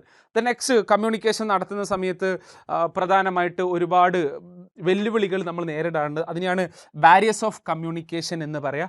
അപ്പോൾ ഈ ബാരിയേഴ്സ് ഓഫ് കമ്മ്യൂണിക്കേഷൻ്റെ സമയത്ത് നിങ്ങൾ പഠിക്കുന്ന സമയത്ത് എങ്ങനെയാണ് പഠിക്കണം എന്ന് പറഞ്ഞാൽ, ഇത് എസ് എ ലെവലൊന്നും ഇവിടുന്ന് ചോദ്യം വന്നിട്ടില്ല. പലപ്പോഴും ചോദിക്കുന്നത് പല എക്സാമ്പിൾ പറഞ്ഞിട്ട് ഇത് ഏത് ടൈപ്പ് ബാരിയേഴ്സ് ആണെന്നുള്ളത് രീതിയിൽ ചോദിക്കാറുണ്ട്. അതായത് ടോട്ടൽ നമുക്ക് ബാരിയേഴ്സിനെ പിന്നെ 4ആക്കി തിരിച്ചതായിട്ട് നമുക്ക് കാണാം. സെമാൻറ്റിക് ബാരിയേഴ്സ്, അതേപോലെ സൈക്കോളജിക്കൽ ബാരിയേഴ്സ്, ഓർഗനൈസേഷണൽ ബാരിയേഴ്സ്, അതേപോലെ തന്നെ പേഴ്സണൽ ബാരിയേഴ്സ് എന്നുള്ള രീതിയിൽ കമ്മ്യൂണിക്കേഷൻ്റെ ബാരിയേഴ്സിനെ നമുക്ക് തരംതിരിക്കാം. അപ്പോൾ നിങ്ങൾ ചെയ്യേണ്ടത് ഓരോന്ന് എന്താണെന്നുള്ളതും അതിൻ്റെ ഒരു മീനിങ്ങും അതിന് എക്സാമ്പിളും, അതായത് ഒരാൾ പിന്നെ സ്ട്രെസ്സ് അല്ലെങ്കിൽ ഒരാൾ എന്താ പറയുക ചൂടായിക്കൊണ്ട് നിൽക്കുന്ന സമയത്ത് ഒരാൾ കമ്മ്യൂണിക്കേറ്റ് ചെയ്യുമ്പോൾ ഉണ്ടാവുന്ന മിസ്മാച്ച്, അതേപോലെ തന്നെ ഞാനൊരു കാര്യം ഉദ്ദേശിക്കുക, മറ്റുള്ള ഒരാൾ വേറൊരു കാര്യം ഉദ്ദേശിക്കുക, ഈ സമയത്ത് ഉണ്ടാവുന്ന ബാരിയേഴ്സ്, ഇങ്ങനെ എക്സാമ്പിളുകൾ പറഞ്ഞുകൊണ്ട് ഇത് ഏത് ടൈപ്പാണ്, സെമാൻറ്റിക് ആണോ അല്ലെങ്കിൽ സൈക്കോളജിക്കലാണോ അല്ലെങ്കിൽ പേഴ്സണൽ ആണോ എന്നുള്ള രീതിയിൽ ചോദിക്കാറുണ്ട്. അപ്പോൾ ഈ ഒരു ഭാഗത്ത് നിന്ന് പഠിക്കുമ്പോൾ എങ്ങനെയാണ് പഠിക്കേണ്ടതെന്ന് പറഞ്ഞാൽ ഓരോന്നിൻ്റെ മീനിങ് പഠിച്ചു വെക്കുക. ദെൻ നെക്സ്റ്റ് വൺ ഓരോന്നിന് എക്സാമ്പിൾ, 1-2 എക്സാമ്പിൾ ബേസ്ഡ് ആയിട്ട് പഠിച്ചു വെക്കുക. അങ്ങനെയാണെങ്കിൽ നമുക്ക് ഈ ഒരു ചാപ്റ്ററിൽ നിന്നുള്ള 11 മാർക്ക് മുതൽ 14 മാർക്ക് വരെയുള്ള ചോദ്യം നമുക്കിതിൽ നിന്ന് ഉറപ്പിക്കാൻ വേണ്ടിയിട്ട് പറ്റും. എഗെയിൻ ആവർത്തിക്കുന്നു, നമ്മൾ മറ്റുള്ള ചാപ്റ്ററുകളിനെ കമ്പയർ ചെയ്യുമ്പോൾ ഇമ്പോർട്ടൻ്റ് ആയിട്ട്, അതായത് എസ്സേ പ്രതീക്ഷിക്കാൻ വേണ്ടി പറ്റുന്ന ഒരു ചാപ്റ്റർ തന്നെയാണ് chapter number 7. Next chapter number 8 ആണ്. ചാപ്റ്റർ നമ്പർ 8 എന്ന് പറയുന്നത് ഒരു സിമ്പിൾ ആയിട്ടുള്ളൊരു ചാപ്റ്ററാണ്. ഒരു 4 മാർക്ക് മുതൽ അല്ലെങ്കിൽ 6 മാർക്ക് വരെ ചോദ്യം ചോദിക്കുന്ന ഏറ്റവും സിമ്പിൾ ആയിട്ടുള്ള ഒരു ചാപ്റ്ററിൽ പെട്ട ഒരു ചാപ്റ്ററാണ് കൺട്രോളിംഗ് എന്ന് പറയുന്നത്. കൺട്രോളിങ്ങിലേക്ക് പോകുന്ന സമയത്ത് കൺട്രോളിംഗ് ആദ്യം തന്നെ ഇതിൻ്റെ ഒരു മീനിങ് ആണ്. കൺട്രോളിംഗ് എന്ന് പറഞ്ഞു കഴിഞ്ഞാൽ നമ്മൾ ഓൾറെഡി ഒരു പ്ലാൻ ചെയ്തിട്ടുള്ളൊരു പെർഫോമൻസ് ഉണ്ടാവും, ഒരു സ്റ്റാൻഡേർഡ് നമ്മൾ ഓൾറെഡി ആദ്യം തന്നെ സെറ്റ് ചെയ്യും. അതേപോലെ തന്നെ കാര്യങ്ങൾ നടക്കുന്നുണ്ടോ, ആക്ച്വൽ പെർഫോമൻസ് നടക്കുന്നുണ്ടോ എന്ന് ഉറപ്പ് വരുത്തുന്നതിനെയാണ് നമ്മൾ കൺട്രോളിംഗ് എന്ന് പറയുക. ഞാനൊരു കാര്യം വിചാരിച്ചു, ആ ലെവലിൽ തന്നെയാണോ കാര്യം പോകുന്നതെന്ന് ഉറപ്പ് വരുത്തുന്നതിനെയാണ് കൺട്രോളിംഗ് എന്ന് പറയുക. അതിന് അങ്ങനെ അല്ലെങ്കിൽ ആ ഒരു പാറ്റേണിലേക്ക് വരിക. അപ്പോൾ ആ ഒരു കാര്യം, ആ ഒരു മീനിങ് നോക്കുക എന്നുള്ളതാണ് ഒന്നാമത്തത്. ദെൻ ഈ ഒരു ചാപ്റ്ററിൽ ഏറ്റവും ഇമ്പോർട്ടൻ്റ് ഏതാണെന്ന് വെച്ചാൽ വൺ ആൻഡ് ഓൺലി അതിൻ്റെ സ്റ്റെപ്പ് തന്നെയാണ്. ഈ കൺട്രോളിംഗ് സാധ്യമാക്കണമെങ്കിൽ അതിൻ്റെ സ്റ്റെപ്പാണ്. അതിലൊന്നാമത്തത് നമ്മൾ കൺട്രോളിംഗ് നടക്കണമെങ്കിൽ ആദ്യം ഒരു സ്റ്റാൻഡേർഡ് സെറ്റ് ചെയ്യണം. ദെൻ നെക്സ്റ്റ് ആ സ്റ്റാൻഡേർഡ് സെറ്റ് ചെയ്തതിന് ശേഷം ആക്ച്വൽ പെർഫോമൻസ് നമ്മൾ മെഷർ ചെയ്യുക. ആക്ച്വൽ പെർഫോമൻസ് നമ്മൾ മെഷർ ചെയ്ത് കഴിഞ്ഞാൽ അടുത്തത് ഈ ആക്ച്വൽ പെർഫോമൻസും നമ്മളെ സ്റ്റാൻഡേർഡ് പെർഫോമൻസും തമ്മിൽ കമ്പാരിസൺ നടത്തുക. ദെൻ നെക്സ്റ്റ് വൺ അതിനുശേഷം നമ്മൾ ചെയ്യേണ്ടത് എത്രത്തോളം വേരിയേഷൻ ഉണ്ട് എന്ന്, അതായത് നമ്മൾ വിചാരിച്ചതുമായിട്ട് ബന്ധപ്പെട്ട് എത്രത്തോളം വേരിയേഷൻ സംഭവിച്ചിട്ടുണ്ട് എന്ന് ഉറപ്പ് വരുത്തുക. ദെൻ നെക്സ്റ്റ് വൺ ലാസ്റ്റ് കൃത്യമായിട്ടുള്ള തീരുമാനം, അതിൻ്റെ ബേസിൽ വേരിയേഷൻ ഉണ്ടെങ്കിൽ അതിൻ്റെ വേണ്ടിയിട്ടുള്ള അഡ്ജസ്റ്റ്മെൻറ്റ് നടത്തുക, അല്ലെങ്കിൽ വേറെ കാര്യങ്ങളൊക്കെ ചെയ്യുക. ദെൻ നെക്സ്റ്റ് വൺ ഈ ഒരു രീതിയിൽ കൃത്യമായിട്ടുള്ള തീരുമാനം എടുക്കുക. ഇങ്ങനെ 5 സ്റ്റെപ്പുകളാണ് കൺട്രോളിങ് സാധ്യമാക്കാൻ വേണ്ടിയിട്ടുള്ളത്. ആ സ്റ്റെപ്പിനെ കുറിച്ച് നിർബന്ധമായിട്ട് പഠിക്കുക എന്നുള്ളതാണ്. അപ്പോൾ ഈ ഒരു ഭാഗം നോക്കുകയാണെങ്കിൽ നമുക്ക് ഈ പറഞ്ഞതുപോലെ ഈ ചാപ്റ്ററിൽ നിന്ന് 4 മുതൽ 6 മാർക്കിൻ്റെ വരെയാണ്. അതിൽ 4 മാർക്കിന് പലപ്പോഴും ചോദിക്കുന്ന ഒരു ചോദ്യം തന്നെയാണ് ഈ ഒരു സ്റ്റെപ്സ് എന്ന് പറയുന്നത്. ഈ ഒരു ഭാഗവും കൂടെ സ്റ്റെപ്സ് നിർബന്ധമായിട്ട് പഠിച്ചിട്ടുണ്ട് എന്ന് കൂടെ ഉറപ്പ് വരുത്തുക. നെക്സ്റ്റ് +2 ബിസിനസ്സിൽ ഏറ്റവും ഇമ്പോർട്ടൻ്റ് ആയിട്ടുള്ള ഒരു ചാപ്റ്ററിൽ പെട്ടതാണ് ഫിനാൻഷ്യൽ മാനേജ്മെൻറ്റ്. അപ്പോൾ നമ്മളിപ്പോൾ ഓൾറെഡി ഏറ്റവും ഇമ്പോർട്ടൻ്റ് ആണെന്ന് പറഞ്ഞിട്ടുള്ള ചാപ്റ്ററുകൾ ഇപ്പോൾ ഒന്ന് ചാപ്റ്റർ നമ്പർ 7 ആണ്. ദെൻ നെക്സ്റ്റ് ചാപ്റ്റർ നമ്പർ 7, പിന്നെ ഓൾറെഡി ഇപ്പം പറഞ്ഞത് ചാപ്റ്റർ നമ്പർ 9 ആണ്. ദെൻ അതിൻ്റെ മുമ്പ് ഓൾറെഡി പറഞ്ഞിട്ടുണ്ടായിരുന്നത് ചാപ്റ്റർ നമ്പർ 5 ആണ്. ഇത്രയും ചാപ്റ്ററാണ് ഏറ്റവും ഇമ്പോർട്ടൻ്റ് എന്ന് പറഞ്ഞിട്ടുള്ളത്. അപ്പോൾ അതിൽ പ്രധാനപ്പെട്ടതാണ് ഫിനാൻഷ്യൽ മാനേജ്മെൻറ്റ് എന്ന് പറയുന്നത്. നമ്മളൊരു സ്ഥാപനത്തിനെ സംബന്ധിച്ചിടത്തോളം ഏറ്റവും ഇമ്പോർട്ടൻ്റ് എന്ന് പറയുന്നത് ഫിനാൻസ് തന്നെയാണ്. അപ്പോൾ ഫിനാൻസിനെ കൃത്യമായ രീതിയിൽ തീരുമാനിക്കപ്പെടുക എന്നുള്ളതാണ് ഫിനാൻഷ്യൽ മാനേജ്മെൻറ്റ് കൊണ്ട് ഉദ്ദേശിക്കുന്നത്. ഫിനാൻഷ്യൽ മാനേജ്മെൻറ്റിലേക്ക് നമ്മൾ എത്തിക്കഴിഞ്ഞാൽ നമ്മൾ പ്രധാനമായിട്ട് 3 തീരുമാനങ്ങളാണ് എടുക്കേണ്ടി വരിക. അതിലൊന്നാമത്തെ തീരുമാനമാണ് ഇൻവെസ്റ്റ്മെൻറ്റ് ഡിസിഷൻ, രണ്ടാമത്തേതാണ് ഫിനാൻഷ്യൽ ഡിസിഷൻ, മൂന്നാമത്തേതാണ് ഡിവിഡൻഡ് ഡിസിഷൻ. അതിൽ ഫസ്റ്റ് വൺ എന്ന് പറഞ്ഞാൽ ഫിനാൻഷ്യൽ ഡിസിഷൻ ആണ്. ഫിനാൻഷ്യൽ ഡിസിഷൻ എന്ന് പറഞ്ഞാൽ നമുക്ക് ആവശ്യമായിട്ടുള്ള ഫണ്ട് ഏറ്റവും നല്ല സ്ഥലങ്ങളിൽ നിന്ന് നമ്മൾ കണ്ടെത്തുക എന്നുള്ളതാണ് ഫിനാൻഷ്യൽ ഡിസിഷൻ എന്ന് പറഞ്ഞാൽ. അപ്പോൾ ഫിനാൻഷ്യൽ ഡിസിഷൻ നമുക്ക് 2 സോഴ്സുകളിൽ നിന്ന് ഫണ്ട് കണ്ടെത്താം. അത് ഓൺഡ് ഫണ്ടാണ്. ഒന്ന് ഓൺഡ് എന്ന് പറഞ്ഞാൽ നമ്മൾ സ്വന്തം നമുക്ക് വേണമെങ്കിൽ ഫണ്ട് കണ്ടെത്താം. ദ നെക്സ്റ്റ് വൺ ബോറോഡ്, അങ്ങനെ പറഞ്ഞാൽ നമുക്ക് പുറമേ നിന്ന് നമ്മൾ എന്ത് ചെയ്യാൻ പറ്റും എന്ന് പറഞ്ഞാൽ കടം വാങ്ങാണ്ട് വേണ്ടിയിട്ട് പറ്റും. അപ്പോൾ ഫിനാൻഷ്യൽ ഡിസിഷൻ എന്ന് പറയുമ്പോൾ നമ്മൾ ഓൺഡ് ഫണ്ടിൽ നിന്ന് എത്ര ശതമാനം കണ്ടെത്താം എന്നുള്ളതും ദ നെക്സ്റ്റ് ബോറോഡ് നിന്ന് നമ്മൾ എത്ര കണ്ടെത്തുന്നുള്ളതും, അതായത് എനിക്കിപ്പോൾ ഒരു 10 ലക്ഷം ആണെങ്കിൽ 2 ലക്ഷം എൻ്റെ അടുത്തുണ്ട്, അങ്ങനെയാണെങ്കിൽ 8 ലക്ഷം രൂപ പുറമേ നിന്ന് നമ്മൾ കടം വാങ്ങുക എന്നുള്ള രീതിയിൽ നമ്മൾ തീരുമാനിക്കുന്നതിനെയാണ് ഫിനാൻഷ്യൽ ഡിസിഷൻ. അതായത് 2 കാര്യത്തെക്കുറിച്ച് തീരുമാനിക്കുക, ഓൺഡ് ഫണ്ട് എത്ര, ബോറോഡ് ഫണ്ട് എത്ര എന്നുള്ളത് തീരുമാനിക്കുന്നതിനാണ് ഫിനാൻഷ്യൽ ഡിസിഷൻ എന്ന് പറയുക. then ഈ ഒരു ഭാഗത്ത് ഈ ഒരു മീനിങ് നോക്കുക. ദ നെക്സ്റ്റ് ഇതിനെ തീരുമാനിക്കുന്ന കുറച്ച് ഫാക്ടേഴ്സ് ഉണ്ടാവും, ആ ഒരു ഭാഗം കൂടെ നോക്കി വെക്കുക. The next one dividend investment decision ആണ്. ഇൻവെസ്റ്റ്മെൻറ്റ് ഡിസിഷൻ എന്ന് പറഞ്ഞാൽ നമ്മൾ ഈ ഒരു പാറ്റേണിൽ ഫണ്ട് കണ്ടെത്തി കഴിഞ്ഞാൽ അതായത് ഈ ഒരു പാറ്റേണിൽ നമ്മൾ ഫണ്ട് കണ്ടെത്തി കഴിഞ്ഞാൽ നമ്മൾ അടുത്തതായിട്ട് ചെയ്യേണ്ടത് ഈ ഫണ്ടിനെ നമ്മൾ ഫിക്സ്ഡ് അസറ്റിലേക്കും അതേപോലെ തന്നെ കറണ്ട് അസറ്റിലേക്കും നിക്ഷേപിക്കുക എന്നുള്ളതാണ് രണ്ടാമതായിട്ട് ചെയ്യേണ്ടത്. അപ്പോൾ അടുത്ത ഈ ഇൻവെസ്റ്റ്മെൻറ്റ് ഡിസിഷൻ എന്ന് പറഞ്ഞാൽ ഈ കണ്ടെത്തിയിട്ടുള്ള ഫണ്ട് എത്ര ഫിക്സ്ഡ് അസറ്റിലേക്ക് ഇടണം, എത്ര കറണ്ട് അസറ്റിലേക്ക് ഇടണം എന്ന് തീരുമാനിക്കുന്നതിനാണ് ഇൻവെസ്റ്റ്മെൻറ്റ് ഡിസിഷൻ എന്ന് പറയാം. അപ്പോൾ ഫണ്ട് കണ്ടെത്തുന്നു, ഫണ്ട് കണ്ടെത്തിയാൽ അതെങ്ങനെ നിക്ഷേപിക്കുന്നു, അതായത് ഫിക്സ്ഡ് അസറ്റിൽ എത്ര, കറണ്ട് അസറ്റിൽ എത്ര എന്നുള്ളത് തീരുമാനിക്കുന്നതിനാണ് ഇൻവെസ്റ്റ്മെൻറ്റ് ഡിസിഷൻ എന്ന് പറയാം. നെക്സ്റ്റ് ഇങ്ങനെ അതായത് ഫണ്ട് കണ്ടെത്തി അസറ്റിലേക്കെല്ലാം നിക്ഷേപിച്ച് ബിസിനസ് റണ്ണായി കഴിഞ്ഞ് കഴിഞ്ഞാൽ നെക്സ്റ്റ് വൺ നമുക്ക് ലാഭം കിട്ടി തുടങ്ങും. ലാഭം കിട്ടിക്കഴിഞ്ഞാൽ ആ ലാഭത്തെ നമ്മൾ എങ്ങനെ ഡിവൈഡ് ചെയ്യും എന്ന് തീരുമാനിക്കുന്നതിനാണ് ഡിവിഡൻഡ് ഡിസിഷൻ എന്ന് പറയാം. അങ്ങനെ പറഞ്ഞാൽ നമ്മൾ നോർമലി ലാഭം കിട്ടിക്കഴിഞ്ഞാൽ കുറച്ചെന്ത് ചെയ്യുമെന്ന് പറഞ്ഞാൽ റീറ്റെയിൻ ചെയ്യും. റീറ്റെയിൻഡ് എന്ന് പറയാം. റീറ്റെയിൻ ചെയ്യുന്ന പറഞ്ഞാൽ കമ്പനി തന്നെ തിരിച്ചിടും. അപ്പോൾ കമ്പനി തന്നെ എത്ര തിരിച്ചിടും. നെക്സ്റ്റ് വൺ എത്ര ഡിവിഡൻഡ് ആയിട്ട് ഷെയർ ഹോൾഡേഴ്സിൻ്റെ ഇടയ്ക്ക് ഡിസ്ട്രിബ്യൂട്ട് ചെയ്യും എന്ന് തീരുമാനിക്കുന്നതിനാണ് ഡിവിഡൻഡ് ഡിസിഷൻ. അതായത് ഡിവിഡൻഡ് ഡിസിഷൻ എന്ന് പറഞ്ഞു കഴിഞ്ഞാൽ റീറ്റെയിൻ എത്ര, അതേപോലെ തന്നെ ഡിവിഡൻഡ് ആയിട്ട് കൊടുക്കുന്നത് എത്ര എന്നുള്ള രീതിയിൽ തീരുമാനിക്കുന്നതിന് ഡിവിഡൻഡ് ഡിസിഷൻ എന്ന് പറയാം. അപ്പോൾ നമുക്ക് ഈ ഒരു 3 ഡിസിഷനെ ഈ ഒരു 2 കമ്പാരിസൺ വെച്ചിട്ട് തീരുമാനിക്കാൻ വേണ്ടിയിട്ട് പറ്റും. നെക്സ്റ്റ് ഇതിൻ്റെ ഒക്കെ ഫാക്ടേഴ്സ് കൂടെ ഉണ്ട്, അതും കൂടെ ഇവിടെ നമ്മൾ വെക്കാൻ വേണ്ടി ശ്രമിക്കണം. നെക്സ്റ്റ് പല ഫാക്ടേഴ്സ് നോക്കുന്ന സമയത്തും നമുക്ക് കാണാൻ വേണ്ടിയിട്ട് പറ്റും. പിന്നെ ഈ കോമൺ ആയിട്ടുള്ള കുറേ കാര്യങ്ങൾ കാണാം, അത് വെച്ചിട്ട് ചെയ്താൽ മതി. ഞാൻ ഓൾറെഡി പറഞ്ഞു ഈ ഒരു ചാപ്റ്ററിൽ നിന്ന് 10 മുതൽ 12 മാർക്കിൻ്റെ ചോദ്യം വരെ ഉണ്ടാവും. അങ്ങനെ പറയുമ്പോൾ നമുക്കൊരു essay 100% ഈ ഒരു ചാപ്റ്ററിൽ നിന്ന് ചോദിക്കുക എന്നുള്ളതാണ്. അപ്പം അത് പലപ്പോഴും ചോദിക്കുന്ന സമയത്ത് ഇതിൽ ഓരോ കാര്യം എന്താണെന്ന് ചോദിക്കും, അതിൻ്റെ ഫാക്ടേഴ്സ് കൂടിയാണ് ഈ ഒരു ഭാഗത്ത് നിന്ന് ചോദിക്കാറുള്ളത്. നെക്സ്റ്റ് ഈ ഒരു ഭാഗത്തിൽ അടുത്ത ഒരു ഭാഗത്തിലേക്ക് പോകുന്നതിന് മുമ്പ് പലപ്പോഴും ഒബ്ജക്റ്റീവ്സ് ഓഫ് ഫിനാൻഷ്യൽ മാനേജ്മെൻറ്റ് ചോദിക്കാറുണ്ട്. അത് 2 രീതിയിലുള്ള ഒബ്ജക്റ്റീവ്സ് ആണുള്ളത്. 2 ഒബ്ജക്റ്റീവ്സ് ആണുള്ളത്. അതൊന്ന് പ്രോഫിറ്റ് മാക്സിമൈസേഷനും 2 വെൽത്ത് മാക്സിമൈസേഷനാണ്. പ്രോഫിറ്റ് മാക്സിമൈസേഷൻ എന്ന് പറഞ്ഞാൽ നമുക്കറിയാം ലാഭം മാക്സിമം ഉണ്ടാക്കുക എന്നുള്ളത്. വെൽത്ത് മാക്സിമൈസേഷൻ എന്ന് പറഞ്ഞാൽ വാല്യൂ ഓഫ് ദി പിന്നെ നമ്മൾ ആ ഇൻവെസ്റ്റ്മെൻറ്റ് ഇൻക്രീസ് ചെയ്യിപ്പിക്കുന്നതിനാണ് വെൽത്ത് മാക്സിമൈസേഷൻ എന്നൊക്കെ പറയാം. ഈ ഒരു 2 ഒബ്ജക്റ്റീവ്സ് മാത്രമേ ഉള്ളൂ. അത് 2 മാർക്കിനും 4 മാർക്കിനൊക്കെ ചോദിക്കുകയാണെങ്കിൽ എഴുതാൻ ഭാഗത്തിൽ അതിൻ്റെ ഒരു മീനിങ് കൂടെ നോക്കി വെക്കുക. നെക്സ്റ്റ് വൺ ഫിനാൻഷ്യൽ പ്ലാനിങ് ആണ്. ഇനി ഫിനാൻഷ്യൽ മാനേജ്മെൻറ്റ് മേഖലയിലേക്ക് വന്നു കഴിഞ്ഞാൽ അടുത്ത തീരുമാനം നമ്മൾ ചെയ്യേണ്ടത് ഫിനാൻഷ്യൽ പ്ലാനിങ് ആണ്. അടുത്തത് നോക്കേണ്ടത് ഇത് ഈ ഫിനാൻഷ്യൽ പ്ലാനിങ്ങിന് അത് ലോങ് ടേം ഉണ്ടാവും, ഷോർട്ട് ടേം ഉണ്ടാവും. നെക്സ്റ്റ് അതിനെ തീരുമാനിക്കുന്ന ചില ഫാക്ടേഴ്സിനെ കൂടെ എല്ലാത്തിൻ്റെയും ഫാക്ടേഴ്സിനെ കൂടെ നോക്കുക എന്നുള്ളതാണ് നമ്മൾ ഈ ഒരു ഭാഗത്ത് ചെയ്യേണ്ടത്. നെക്സ്റ്റ് ക്യാപിറ്റൽ സ്ട്രക്ചറാണ്. ക്യാപിറ്റൽ സ്ട്രക്ചർ എന്ന് പറഞ്ഞാൽ നമുക്ക് ആവശ്യമായിട്ടുള്ള ക്യാപിറ്റൽ നമ്മൾ ഏതൊക്കെ സോഴ്സിലൂടെയാണോ നമ്മൾ കണ്ടെത്തിയിട്ടുള്ളത് ഇതിനെയാണ് ക്യാപിറ്റൽ സ്ട്രക്ചർ എന്ന് പറയുക. അതുകൊണ്ട് തന്നെ ഈ ക്യാപിറ്റൽ സ്ട്രക്ചർ പിന്നെ നമ്മൾ ഓൾറെഡി പറഞ്ഞു ഫണ്ട് കണ്ടെത്തുന്ന സമയത്ത് കുറേ ഓണ്ടും ഉണ്ടാവും ബോറോഡ് എന്ന് പറഞ്ഞു. അപ്പോൾ നമ്മളെ ക്യാപിറ്റൽ നമ്മളിങ്ങനെയാണ് ഫോം ചെയ്യുക. കുറേ നമ്മൾ സ്വന്തം എടുക്കും, കുറേ നമ്മൾ പുറമേ നിന്ന് കടം വാങ്ങും. അപ്പോൾ ഇതിൻ്റെ ഒരു മിക്സിനെയാണ് നമ്മൾ ക്യാപിറ്റൽ സ്ട്രക്ചർ എന്ന് പറയുക. അപ്പോൾ ക്യാപിറ്റൽ സ്ട്രക്ചറിനെ തീരുമാനിക്കുന്ന കുറേ ഫാക്ടേഴ്സ് ഉണ്ട്. ആ ഫാക്ടേഴ്സ് ഈ ഒരു ഭാഗത്തുനിന്നും നിർബന്ധമായിട്ട് നോക്കണം. ഈ ഒരു കേസിൽ ഇതിൻ്റെ 3ൻ്റെ മീനിങ് നോക്കിയാലും മതിയാവും. അതേ സ്ഥാനത്ത് financial planning, capital structure, fixed capital, working capital ഈ 4 ഏതെങ്കിലും ഒന്നാണ് പലപ്പോഴും മെസ്സേജ് ചോദിക്കാറുള്ളത്. അപ്പോൾ ഇതൊന്നാന്നുള്ളത് നോക്കണം. അതിൻ്റെ ഫാക്ടേഴ്സ് നിർബന്ധമായിട്ട് പഠിച്ചിട്ടുണ്ടെന്ന് ഉറപ്പ് വരുത്തണം. നെക്സ്റ്റ് വൺ ഫിക്സ്ഡ് ക്യാപിറ്റലാണ്. അങ്ങനെ പറഞ്ഞാൽ ഫിക്സ്ഡ് ക്യാപിറ്റൽ എന്ന് പറഞ്ഞാൽ നമ്മൾ ഓൾറെഡി പറഞ്ഞു ഫിക്സ്ഡ് അസറ്റിലേക്ക്, അതായത് ലോങ് ടേം ഫണ്ടിൽ ലോങ് ടേം ആയിട്ടുള്ള ഒരു കാര്യത്തിലേക്ക് നമ്മൾ നിക്ഷേപിക്കുന്നതിനാണ് നമ്മൾ ഫിക്സ്ഡ് ക്യാപിറ്റൽ എന്ന് പറയാം. അപ്പോൾ ഫിക്സ്ഡ് ക്യാപിറ്റൽ എന്ന് പറയുമ്പോൾ അതായത് ഫിക്സ്ഡ് ക്യാപിറ്റലിലേക്ക് എത്ര ഇടണം എന്നുള്ളത് തീരുമാനിക്കുന്ന സമയത്ത് അതിനെ തീരുമാനിക്കുന്ന കുറേ ഫാക്ടേഴ്സ് ഉണ്ട്. എഗെയിൻ ഇവിടെയും നമ്മൾ അതിൻ്റെ ഫാക്ടേഴ്സ് നമ്മൾ ഉറപ്പിക്കണം. നെക്സ്റ്റ് വൺ വർക്കിംഗ് ക്യാപിറ്റലാണ്. വർക്കിംഗ് ക്യാപിറ്റൽ എന്ന് പറഞ്ഞാൽ നമ്മൾ ഓൾറെഡി സ്ഥാപനം പ്രോപ്പറായിട്ട് day to day working condition സ്മൂത്തായിട്ട് നടക്കണമെങ്കിൽ വർക്കിംഗ് ക്യാപിറ്റലിൽ പ്രോപ്പറായിട്ടുള്ള എമൗണ്ട് നമ്മൾ നിക്ഷേപിച്ചിട്ടുണ്ടാവണം. അപ്പോൾ ഈ വർക്കിംഗ് ക്യാപിറ്റലിൽ എത്ര നിക്ഷേപിക്കണം എന്നുള്ളത് നമ്മൾ തീരുമാനിക്കുന്നതിനാണ് വർക്കിംഗ് ക്യാപിറ്റൽ എന്ന് പറയാം. അപ്പം വർക്കിംഗ് ക്യാപിറ്റലിനെ തീരുമാനിക്കുന്നതും ചില ഫാക്ടേഴ്സ് ഉണ്ട്. ഈ ഫാക്ടേഴ്സ് നിർബന്ധമായിട്ട് നോക്കണം. ഇത് ഇമ്പോർട്ടൻ്റ് ആണ്. എഗെയിൻ ആവർത്തിക്കുന്നു, ഫിനാൻഷ്യൽ പ്ലാനിങ് എന്താണെന്ന് നോക്കണം, അതിൻ്റെ factors. Next one capital structure, അതിൻ്റെ ഫാക്ടേഴ്സ്. ഫിക്സ്ഡ് ക്യാപിറ്റൽ, അതിൻ്റെ ഫാക്ടേഴ്സ്. വർക്കിംഗ് ക്യാപിറ്റൽ, അതിൻ്റെ ഫാക്ടേഴ്സ്. ഇതിൽ ഏറ്റവും കൂടുതൽ തവണ ചോദിച്ചിട്ടുള്ളത് ഏറ്റവും ഇമ്പോർട്ടൻ്റ് എന്ന് പറയുന്നത് ഈ 2 തന്നെയാണ്. essay ചോദിക്കുമ്പോൾ പലപ്പോഴും ഫിക്സ്ഡ് ക്യാപിറ്റലോ വർക്കിംഗ് ക്യാപിറ്റലോ ആണ് ആവർത്തിച്ച് ചോദിച്ചിട്ടുള്ളത്. ഒരു കാര്യം കൂടെ നമുക്ക് മനസ്സിലാക്കും, ഈ ഒരു മീനിങ് മനസ്സിലാക്കി കഴിഞ്ഞാൽ ഇതിൻ്റെ 2ൻ്റെയും ഫാക്ടേഴ്സ് ഏകദേശം സിമിലർ തന്നെയാണ്. അപ്പോൾ അത് വെച്ചിട്ട് എന്ത് ചെയ്യാന്ന് പറഞ്ഞാൽ ഒന്നിൻ്റെ പഠിച്ചാൽ തന്നെ അങ്ങോട്ടും ഇങ്ങോട്ടൊക്കെ നമുക്ക് ഏകദേശം മാച്ച് ചെയ്താൻ വേണ്ടി പറ്റുന്നതുണ്ട്. ഇത്രയും നോക്കിക്കഴിഞ്ഞാൽ നമുക്ക് ഈ പറഞ്ഞതുപോലെ 10 മുതൽ 12 മാർക്ക് വരെ ഉറപ്പിക്കാൻ വേണ്ടി പറ്റും. ഏറ്റവും സിമ്പിളായിട്ടുള്ളൊരു ചാപ്റ്റർ കൂടിയാണിത്. അപ്പോൾ ആ ഒരു പ്രാധാന്യത്തോടു കൂടി ഈ ചാപ്റ്ററിൽ ഇത്രയും ഭാഗം പഠിച്ചിട്ടുണ്ട് എന്ന് ഉറപ്പ് വരുത്തുക. നെക്സ്റ്റ് ചാപ്റ്റർ നമ്പർ 10 ആണ് മാർക്കറ്റിംഗ്.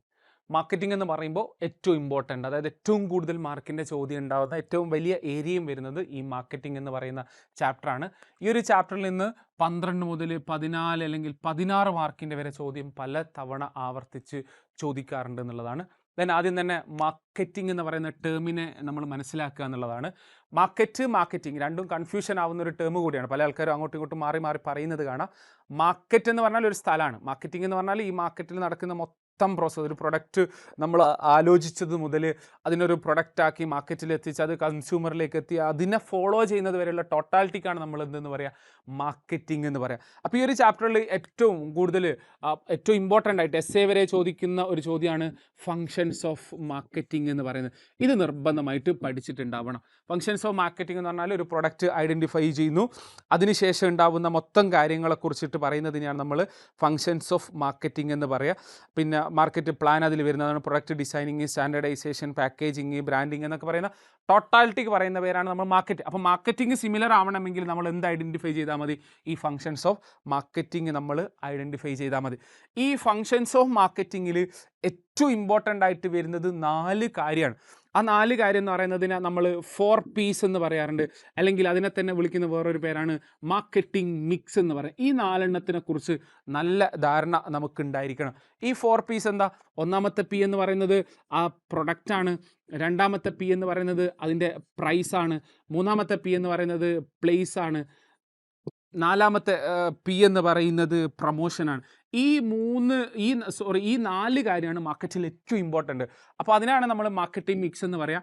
ഇതിനെ തന്നെ പറയുന്ന വേറൊരു പേരുമാണ് 4 Ps എന്ന് പറയുന്നത്. അപ്പോൾ അതിൽ ഫസ്റ്റ് വൺ പ്രൊഡക്റ്റാണ്. പ്രൊഡക്റ്റിനെ നമുക്ക് പ്രൊഡക്റ്റ് എന്ന് പറഞ്ഞാൽ സംതിങ് വാല്യബിൾ ആയിട്ടുള്ളൊരു കാര്യത്തിനാണ് നമ്മൾ പ്രൊഡക്റ്റ് എന്ന് പറയുക. അപ്പോൾ ഈ പ്രൊഡക്റ്റ് നമുക്ക് രണ്ടാക്കി തിരിക്കാം. ഓൺ ദ പിന്നെ ഷോപ്പിംഗ് എഫേർട്ടിൻ്റെ ബേസിൽ convenience product, shopping product, speciality product എന്നുള്ള രീതിയിൽ പ്രൊഡക്റ്റിനെ നമുക്ക് തരംതിരിക്കാം. പിന്നെ രണ്ടാമത്തത് പിന്നെ ഡ്യൂറബിളിൻ്റെ ബേസിൽ ഡ്യൂറബിൾ, നോൺ ഡ്യൂറബിൾ എന്നുള്ള രീതിയിലൊക്കെ നമുക്ക് പ്രൊഡക്റ്റിനെ നമുക്ക് തീരുമാനിക്കുക എന്നുള്ളത്. അപ്പോൾ ഒന്നാമതായിട്ട് ഇതിൽ നോക്കേണ്ടത് പ്രൊഡക്റ്റ് എന്താണെന്നുള്ളതും പ്രൊഡക്റ്റിൻ്റെ ടൈപ്സ് കൂടെ നോക്കാൻ വേണ്ടി ശ്രമിക്കുക. അതിൽ ഏറ്റവും പ്രധാനപ്പെട്ടതാണ് ഈ കൺവീനിയൻസ്, ഷോപ്പിംഗ്, സ്പെഷ്യാലിറ്റി എന്ന് പറയുന്നത്. ഈ ഒരു ഭാഗം നോക്കുക. ദ നെക്സ്റ്റ് വൺ പ്രൈസാണ്. അതായത് വാല്യൂ, അതായത് കസ്റ്റമർ ഒരു പ്രൊഡക്റ്റ് വാങ്ങാൻ വേണ്ടിയിട്ട് വില്ലിങ് ആവുന്ന ഒരു എമൗണ്ടിനെയാണ് നമ്മൾ പ്രൈസ് എന്ന് പറയുക. ഈ ഭാഗത്ത് നമ്മൾ നോക്കേണ്ടത് നിർബന്ധമായിട്ട് ഫാക്ടേഴ്സ് എഫക്റ്റ് ഓൺ പ്രൈസാണ്. ഫാക്ടേഴ്സ് എഫക്റ്റ് ഓൺ പ്രൈസ് നിർബന്ധമായിട്ട് നോക്കണം. അങ്ങനെ പറഞ്ഞാൽ ഒരു പ്രൊഡക്റ്റിൻ്റെ പ്രൈസ് തീരുമാനിക്കുന്ന കാര്യങ്ങൾ എന്തൊക്കെയാണെന്നുള്ളത്. അതിലൊന്നാമത്തെ കാര്യം ആ പ്രൊഡക്റ്റിൻ്റെ കോസ്റ്റ് തന്നെയാണ്. രണ്ടാമത്തത് എലമെൻറ്റ് ഓഫ് പിന്നെ കോമ്പറ്റീഷനാണ്. അതേപോലെ മാർക്കറ്റ് കണ്ടീഷൻ എന്നുള്ള കാര്യങ്ങളൊക്കെ നോക്കിയിട്ടാണ് നമ്മൾ എന്ത് ചെയ്യേണ്ടത്, ആ പ്രൊഡക്റ്റിൻ്റെ പ്രൈസ് നമ്മൾ തീരുമാനിക്കേണ്ടത്. ദ നെക്സ്റ്റ് വൺ ആണ് പ്ലേസ് ആണ്. പ്ലേസ് എന്ന് പറഞ്ഞാൽ ഒരു പ്രൊഡക്റ്റിനെ കൃത്യമായ സമയത്ത് ആ സ്ഥലത്തേക്ക് എത്തിക്കുന്നതിനാണ് നമ്മൾ പ്ലേസ് എന്ന് പറയാം. ദ നെക്സ്റ്റ് വൺ പ്രൊമോഷനാണ്. അതായത് പ്രൊമോഷൻ എന്ന് കഴിഞ്ഞാൽ ഒരു പ്രൊഡക്റ്റിൻ്റെ ഇൻഫർമേഷൻ ആൾക്കാരിലേക്ക് എത്തിക്കുക എന്നുള്ളതാണ്. ദ നെക്സ്റ്റ് ഈ ഒരു ഭാഗത്ത് ഇമ്പോർട്ടൻസ് ഇപ്പോൾ ഉള്ളൊരു ഈ 4 കുറിച്ച് നിർബന്ധമായിട്ട് അറിഞ്ഞിരിക്കണം. ഈ പ്രൊഡക്റ്റിൻ്റെ ബേസിൽ ടൈപ്പ് ഓഫ് പ്രൊഡക്റ്റ്, പ്രൈസിൻ്റെ കേസിൽ എന്തെല്ലാം ഫാക്ടേഴ്സ് ആണ് പ്രൈസ് എന്നുള്ളത്. ദെൻ പ്ലേസ് ഒന്ന് നോക്കി വെക്കുക. ദ നെക്സ്റ്റ് വൺ പ്രൊമോഷനാണ്. പ്രൊമോഷൻ അടിസ്ഥാനത്തിൽ പ്രധാനമായിട്ട് 4 കാര്യങ്ങളാണ് ചെയ്യാറുള്ളത്. ഒന്ന് അഡ്വർടൈസ്മെൻ്റ് ആണ്. രണ്ടാമത്തത് പേഴ്സണൽ സെല്ലിംഗ് ആണ്. മൂന്നാമത്തത് പബ്ലിക് റിലേഷൻ ആണ്. നാലാമത്തത് സെയിൽസ് പ്രൊമോഷനാണ്. റെഡി? അപ്പം പ്രൊമോഷനായിട്ട് ബന്ധപ്പെട്ട് 4 കാര്യങ്ങളാണ് പ്രധാനമായിട്ട് ചെയ്യാറുള്ളത്. ഈ ഒരു ഭാഗവും നിർബന്ധമായിട്ട് നോക്കേണ്ടതാണ്, ഇമ്പോർട്ടൻ്റ് തന്നെയാണ്. അപ്പോൾ അതിൽ ഫസ്റ്റ് വൺ പ്രൊമോഷനാണ്. പ്രൊമോഷൻ എന്താണെന്നുള്ളതും, പ്രൊമോഷൻ എന്ന് പറഞ്ഞാൽ ഓൾറെഡി പറഞ്ഞു, ഒരു പ്രൊഡക്റ്റിനെ ആ പ്രൊഡക്റ്റിന് ഇൻഫർമേഷൻ ആൾക്കാരിലേക്ക് എത്തിക്കുന്നതിനാണ് പ്രൊമോഷൻ എന്ന് പറയുക. ഈ പ്രൊമോഷൻ അടിസ്ഥാനത്തിൽ പ്രധാനമായിട്ട് ചെയ്യുന്ന ഒരു കാര്യമാണ് അഡ്വർടൈസ്മെൻറ്റ്. നമ്മൾ ടി വിയിലോ പിന്നെ പത്രത്തിലോ മറ്റുള്ള ഏതെങ്കിലും രീതിയിൽ മാധ്യമത്തിലൂടെ പെയ്ഡ് രീതിയിൽ നമ്മൾ പ്രൊമോഷൻ നടത്തുന്നതിനാണ് അഡ്വർടൈസ്മെൻറ്റ് എന്ന് പറയുക. ദ നെക്സ്റ്റ് ഒരു പ്രൊഡക്റ്റിനെ പരിചയപ്പെടുത്താൻ വേണ്ടിയിട്ട് ആൾക്കാരെ നമ്മൾ ഏൽപ്പിച്ചുകൊണ്ട് ആ പ്രൊഡക്റ്റിനെ കസ്റ്റമറിലേക്ക് ഡയറക്റ്റ് എത്തിക്കുന്നതിനാണ് നമ്മൾ പേഴ്സണൽ സെല്ലിംഗ് എന്ന് പറയുക. The next one public relation, അതായത് ഇതാണ് non paid form of promotion എന്ന് പറയുന്നത്. നമ്മൾ പൈസ കൊടുക്കാതെ നമ്മൾ നല്ല കാര്യങ്ങൾ ചെയ്തുകൊണ്ട് നമ്മൾ ആൾക്കാരിലേക്ക് നമ്മളെ പ്രൊഡക്റ്റിൻ്റെ ഇൻഫർമേഷൻ എത്തിക്കുന്നതിനാണ് പബ്ലിക് റിലേഷൻ എന്ന് പറയുക. ദ നെക്സ്റ്റ് വൺ സെയിൽസ് പ്രൊമോഷനാണ്. ദ നെക്സ്റ്റ് ഇതിൻ്റെ ഒക്കെ ഈ മൂന്നെണ്ണത്തിൻ്റെയും ഒരു മെറിറ്റ്സ് കൂടെ വിദ്യാർത്ഥികൾ പഠിച്ചിട്ടുണ്ട് എന്ന് നിർബന്ധമായിട്ട് ഉറപ്പിക്കണം. കാരണം പലപ്പോഴും 4 മാർക്കിന് വരെയൊക്കെ വരുന്നൊരു ഭാഗമാണിത്. അപ്പോൾ അതിൻ്റെ ഒക്കെ മെറിറ്റ് നോക്കുക. ദ നെക്സ്റ്റ് ഈ സെയിൽസ് പ്രൊമോഷൻ ലെവലിലേക്ക് വരുമ്പോൾ നമ്മൾ നോക്കേണ്ടത് സെയിൽസ് പ്രൊമോഷൻ ടെക്നിക്കാണ്. നമ്മൾ ഈ ഒരു ഭാഗത്ത് നോക്കേണ്ടത്. നോർമലി നമ്മൾ സെയിൽസ് പ്രൊമോഷൻ ടെക്നിക്കായിട്ട് ലക്കി ഡ്രോ, ഡിസ്കൗണ്ട് എന്നൊക്കെ പറയുന്ന കുറേ കാര്യങ്ങളുണ്ടല്ലോ, ആ ഭാഗം കൂടെ നോക്കുക. ദ നെക്സ്റ്റ് വൺ ഈ ഒരു ഭാഗത്ത് ഈ ഒരു ഭാഗത്ത് വരാത്തൊരു സാധനമാണ് ബ്രാൻഡിങ് എന്ന് പറയുന്ന ടേം നോക്കണം. ദെൻ ബ്രാൻഡിങ് എന്ന് പറഞ്ഞാൽ എന്താണ്, സിമ്പിൾസ് ഓർ നെയിംസ് എന്നൊക്കെ നമ്മൾ പറയാറുണ്ട്, അതും. Then next characteristics of good ബ്രാൻഡാണ്. ക്യാരക്ടറിസ്റ്റിക്സ് ഓഫ് ഗുഡ് ബ്രാൻഡ് ഇതും നിർബന്ധമാണ്. നല്ലൊരു ബ്രാൻഡ് ആണെങ്കിൽ അതിനുണ്ടാകുന്ന പ്രത്യേകത എന്തൊക്കെയാണെന്നുള്ളത് നമ്മൾ ഈ ഒരു സാധനത്ത് നോക്കണം. ദ നെക്സ്റ്റ് വണ്ണാണ് പാക്കേജിങ്. പാക്കേജിംഗ് എന്ന് പറഞ്ഞു കഴിഞ്ഞാൽ ഒരു പ്രൊഡക്റ്റ് കംപ്ലയിൻറ്റ് ചെയ്യാതെ അതിനെ റാപ്പ് ചെയ്യുന്നതിനാണ്, പ്രൊട്ടക്ട് ചെയ്യുന്നതിനാണ് നമ്മൾ പാക്കേജിംഗ് എന്ന് പറയുക. Package level of packaging, primary, secondary, അതേപോലെ ട്രാൻസ്പോർട്ടേഷൻ പാക്കിംഗ് എന്നുള്ള രീതിയിൽ 3 ലെവലിൽ നമുക്ക് പാക്കേജിനെ തിരിക്കാം. ആ ലെവൽസ് കൂടെ ഇവിടെ നോക്കാൻ വേണ്ടിയിട്ട് ശ്രമിക്കുക. ദ നെക്സ്റ്റ് വൺ ലാബലിംഗ് എന്ന് പറഞ്ഞാൽ എന്താണ്, അതായത് പ്രൊഡ്യൂസറിനെ കുറിച്ചും അതേപോലെ തന്നെ അതിൻ്റെ കണ്ടന്റിനെ കുറിച്ചും ചർച്ച ചെയ്യുന്നതിനാണ് ലാബലിംഗ് എന്ന് പറയുക. സോ ഈ ഒരു ചാപ്റ്ററിൽ നിന്ന് എസ് എ എന്തായാലും ഉണ്ടാകും, പക്ഷേ എസ് എക്ക് പാകത്തിലുള്ള ഭാഗം ഏതാണെന്നുള്ളത് ഉറപ്പ് വരുത്തുക. അത് പലപ്പോഴും പ്രൊമോഷൻ മിക്സ് ചോദിക്കാറുണ്ട്. ദ നെക്സ്റ്റ് പ്രൊമോഷൻ ടെക്നിക്ക് അല്ലെങ്കിൽ പ്രൊമോഷൻ ലെവൽ ചോദിക്കാറുണ്ട്, മാർക്കറ്റിംഗ് മിക്സ്, അതേപോലെ പ്രൊമോഷൻ ടെക്നിക്ക് അല്ലെങ്കിൽ പ്രൊമോഷൻ രീതികളെക്കുറിച്ച് ചോദിക്കാറുണ്ട്. The next one functions of marketing ഈ ചാപ്റ്ററിന് ചോദിക്കാറുണ്ട്. അതായത് 8 മാർക്കിൻ്റെ ഒരു ക്വസ്റ്റ്യൻ എന്തായാലും ഈ ഒരു ചാപ്റ്ററിൽ നിന്ന് തന്നെയാണ്, അത് 100% ഉറപ്പാണ്. അപ്പോൾ ഈ ലെവലിലും ഈ ഒരു ഭാഗത്തു നിന്ന് ചോദിക്കും. ദെൻ അതിൻ്റെ പുറമെ ഈ ഒരു ഭാഗത്തു നിന്ന് നോക്കേണ്ടതാണ് branding, the next one packaging, then next one labelling. ഇത്രയും നോക്കുകയാണെങ്കിൽ നമുക്ക് ഈ ഒരു ചാപ്റ്ററിൽ നിന്നുള്ള 12 മുതൽ 16 മാർക്ക് വരെ നമുക്ക് 100% ഉറപ്പിക്കാൻ വേണ്ടിയിട്ട് പറ്റും. അപ്പോൾ ഇത്രയും ഭാഗം പഠിച്ചിട്ടുണ്ടെന്ന് വിദ്യാർത്ഥികൾ ഉറപ്പിക്കുക. ലാസ്റ്റ് ചാപ്റ്ററാണ് ചാപ്റ്റർ നമ്പർ 11, കൺസ്യൂമർ പ്രൊട്ടക്ഷൻ. ഈ ഒരു ചാപ്റ്ററിൽ 4 മാർക്ക് മുതൽ ഒരു 6 മാർക്ക് വരെയുള്ള ചോദ്യമാണ് മാക്സിമം ഈ ഒരു ചാപ്റ്ററിൽ നിന്ന് ചോദിക്കാറുള്ളത്. അതിലാദ്യം തന്നെ കൺസ്യൂമർ എന്ന് പറഞ്ഞാൽ ആരാണ്, അതൊരു പ്രൊഡക്റ്റിനെ കൺസ്യൂം ചെയ്യുന്ന ആൾക്കാണ് നമ്മൾ കൺസ്യൂമർ പറയുക. ഇതിൽ ഏറ്റവും ഇമ്പോർട്ടൻറ്റ് ഈ 3 കാര്യമാണ്. ഈ 3 കാര്യം നിർബന്ധമായിട്ട് പഠിക്കണം. ഒന്നാമത്തെ കാര്യം കൺസ്യൂമർ റൈറ്റ് ആണ്. അത് നമ്മൾ എക്സാമിൽ എഴുതുന്നതിൽ പുറമായിട്ട് നമുക്ക് ലൈഫിൽ നമ്മൾക്ക് ഉപയോഗിക്കാൻ വേണ്ടി പറ്റുന്ന ഒരു കാര്യമാണ് കൺസ്യൂമർ റൈറ്റ് എന്ന് പറയുന്നത്. Right to safety, right to informed, അതിനെക്കുറിച്ച് അറിയാൻ, അതിനെക്കുറിച്ചിട്ട് പിന്നെ അഷുറൻസ് കിട്ടാൻ, അതിനെക്കുറിച്ച് കേൾക്കാൻ, അതിനെക്കുറിച്ച് പരിഹാരം കിട്ടാൻ, അതിനെക്കുറിച്ച് നമുക്ക് ബോധം, അതായത് അതുമായിട്ട് ബന്ധപ്പെട്ട എഡ്യൂക്കേഷൻ നമുക്ക് ലഭിക്കുക എന്നുള്ളതൊക്കെ നമ്മളെ കൺസ്യൂമർ റൈറ്റ് ആണ്. ഇത് നിർബന്ധമായിട്ട് പഠിച്ചിരിക്കണം. അപ്പം പലപ്പോഴും ചോദിക്കുന്ന ഒരു ക്വസ്റ്റ്യനാണ് ഈ കൺസ്യൂമർ റൈറ്റ് എന്ന് പറയുന്നത്. ഇത് നിർബന്ധമായിട്ട് പഠിച്ചിട്ടുണ്ടെന്ന് ഓർമ്മിക്കുക. ദ നെക്സ്റ്റ് കൺസ്യൂമർ റൈറ്റ് നമുക്ക് കിട്ടണമെങ്കിൽ ആസ് എ കൺസ്യൂമർ എന്നുള്ള രീതിയിൽ നമുക്ക് കുറച്ച് റെസ്പോൺസിബിലിറ്റീസ് ഉണ്ട്. ഇതെന്താണെന്നുള്ളത് നോക്കുക എന്നുള്ളതാണ്. ഒന്നാമത്തേത് നമുക്ക് അവയർനെസ് ഉണ്ടാവണം. ദ നെക്സ്റ്റ് വൺ നമ്മൾ അതുമായിട്ട് ബന്ധപ്പെട്ട ഫയൽ ചെയ്യണം. പിന്നെ അതേപോലെ തന്നെ നമ്മൾ ക്വാളിറ്റി ഉണ്ട് എന്നുള്ളത് നമ്മൾ ആദ്യം ഉറപ്പ് വരുത്തണം എന്നുള്ള രീതിയിൽ കുറച്ച് പോയിന്റ്സുകൾ അവിടെ പറയുന്നുണ്ട്.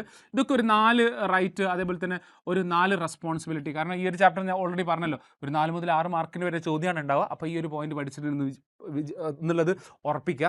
ദ നെക്സ്റ്റ് 3 കൺസ്യൂമർ ഏജൻസീസ് ആണുള്ളത്. അവർ ഏതൊക്കെയാണെന്നുള്ളത് നമ്മൾ നോക്കി വെക്കുക.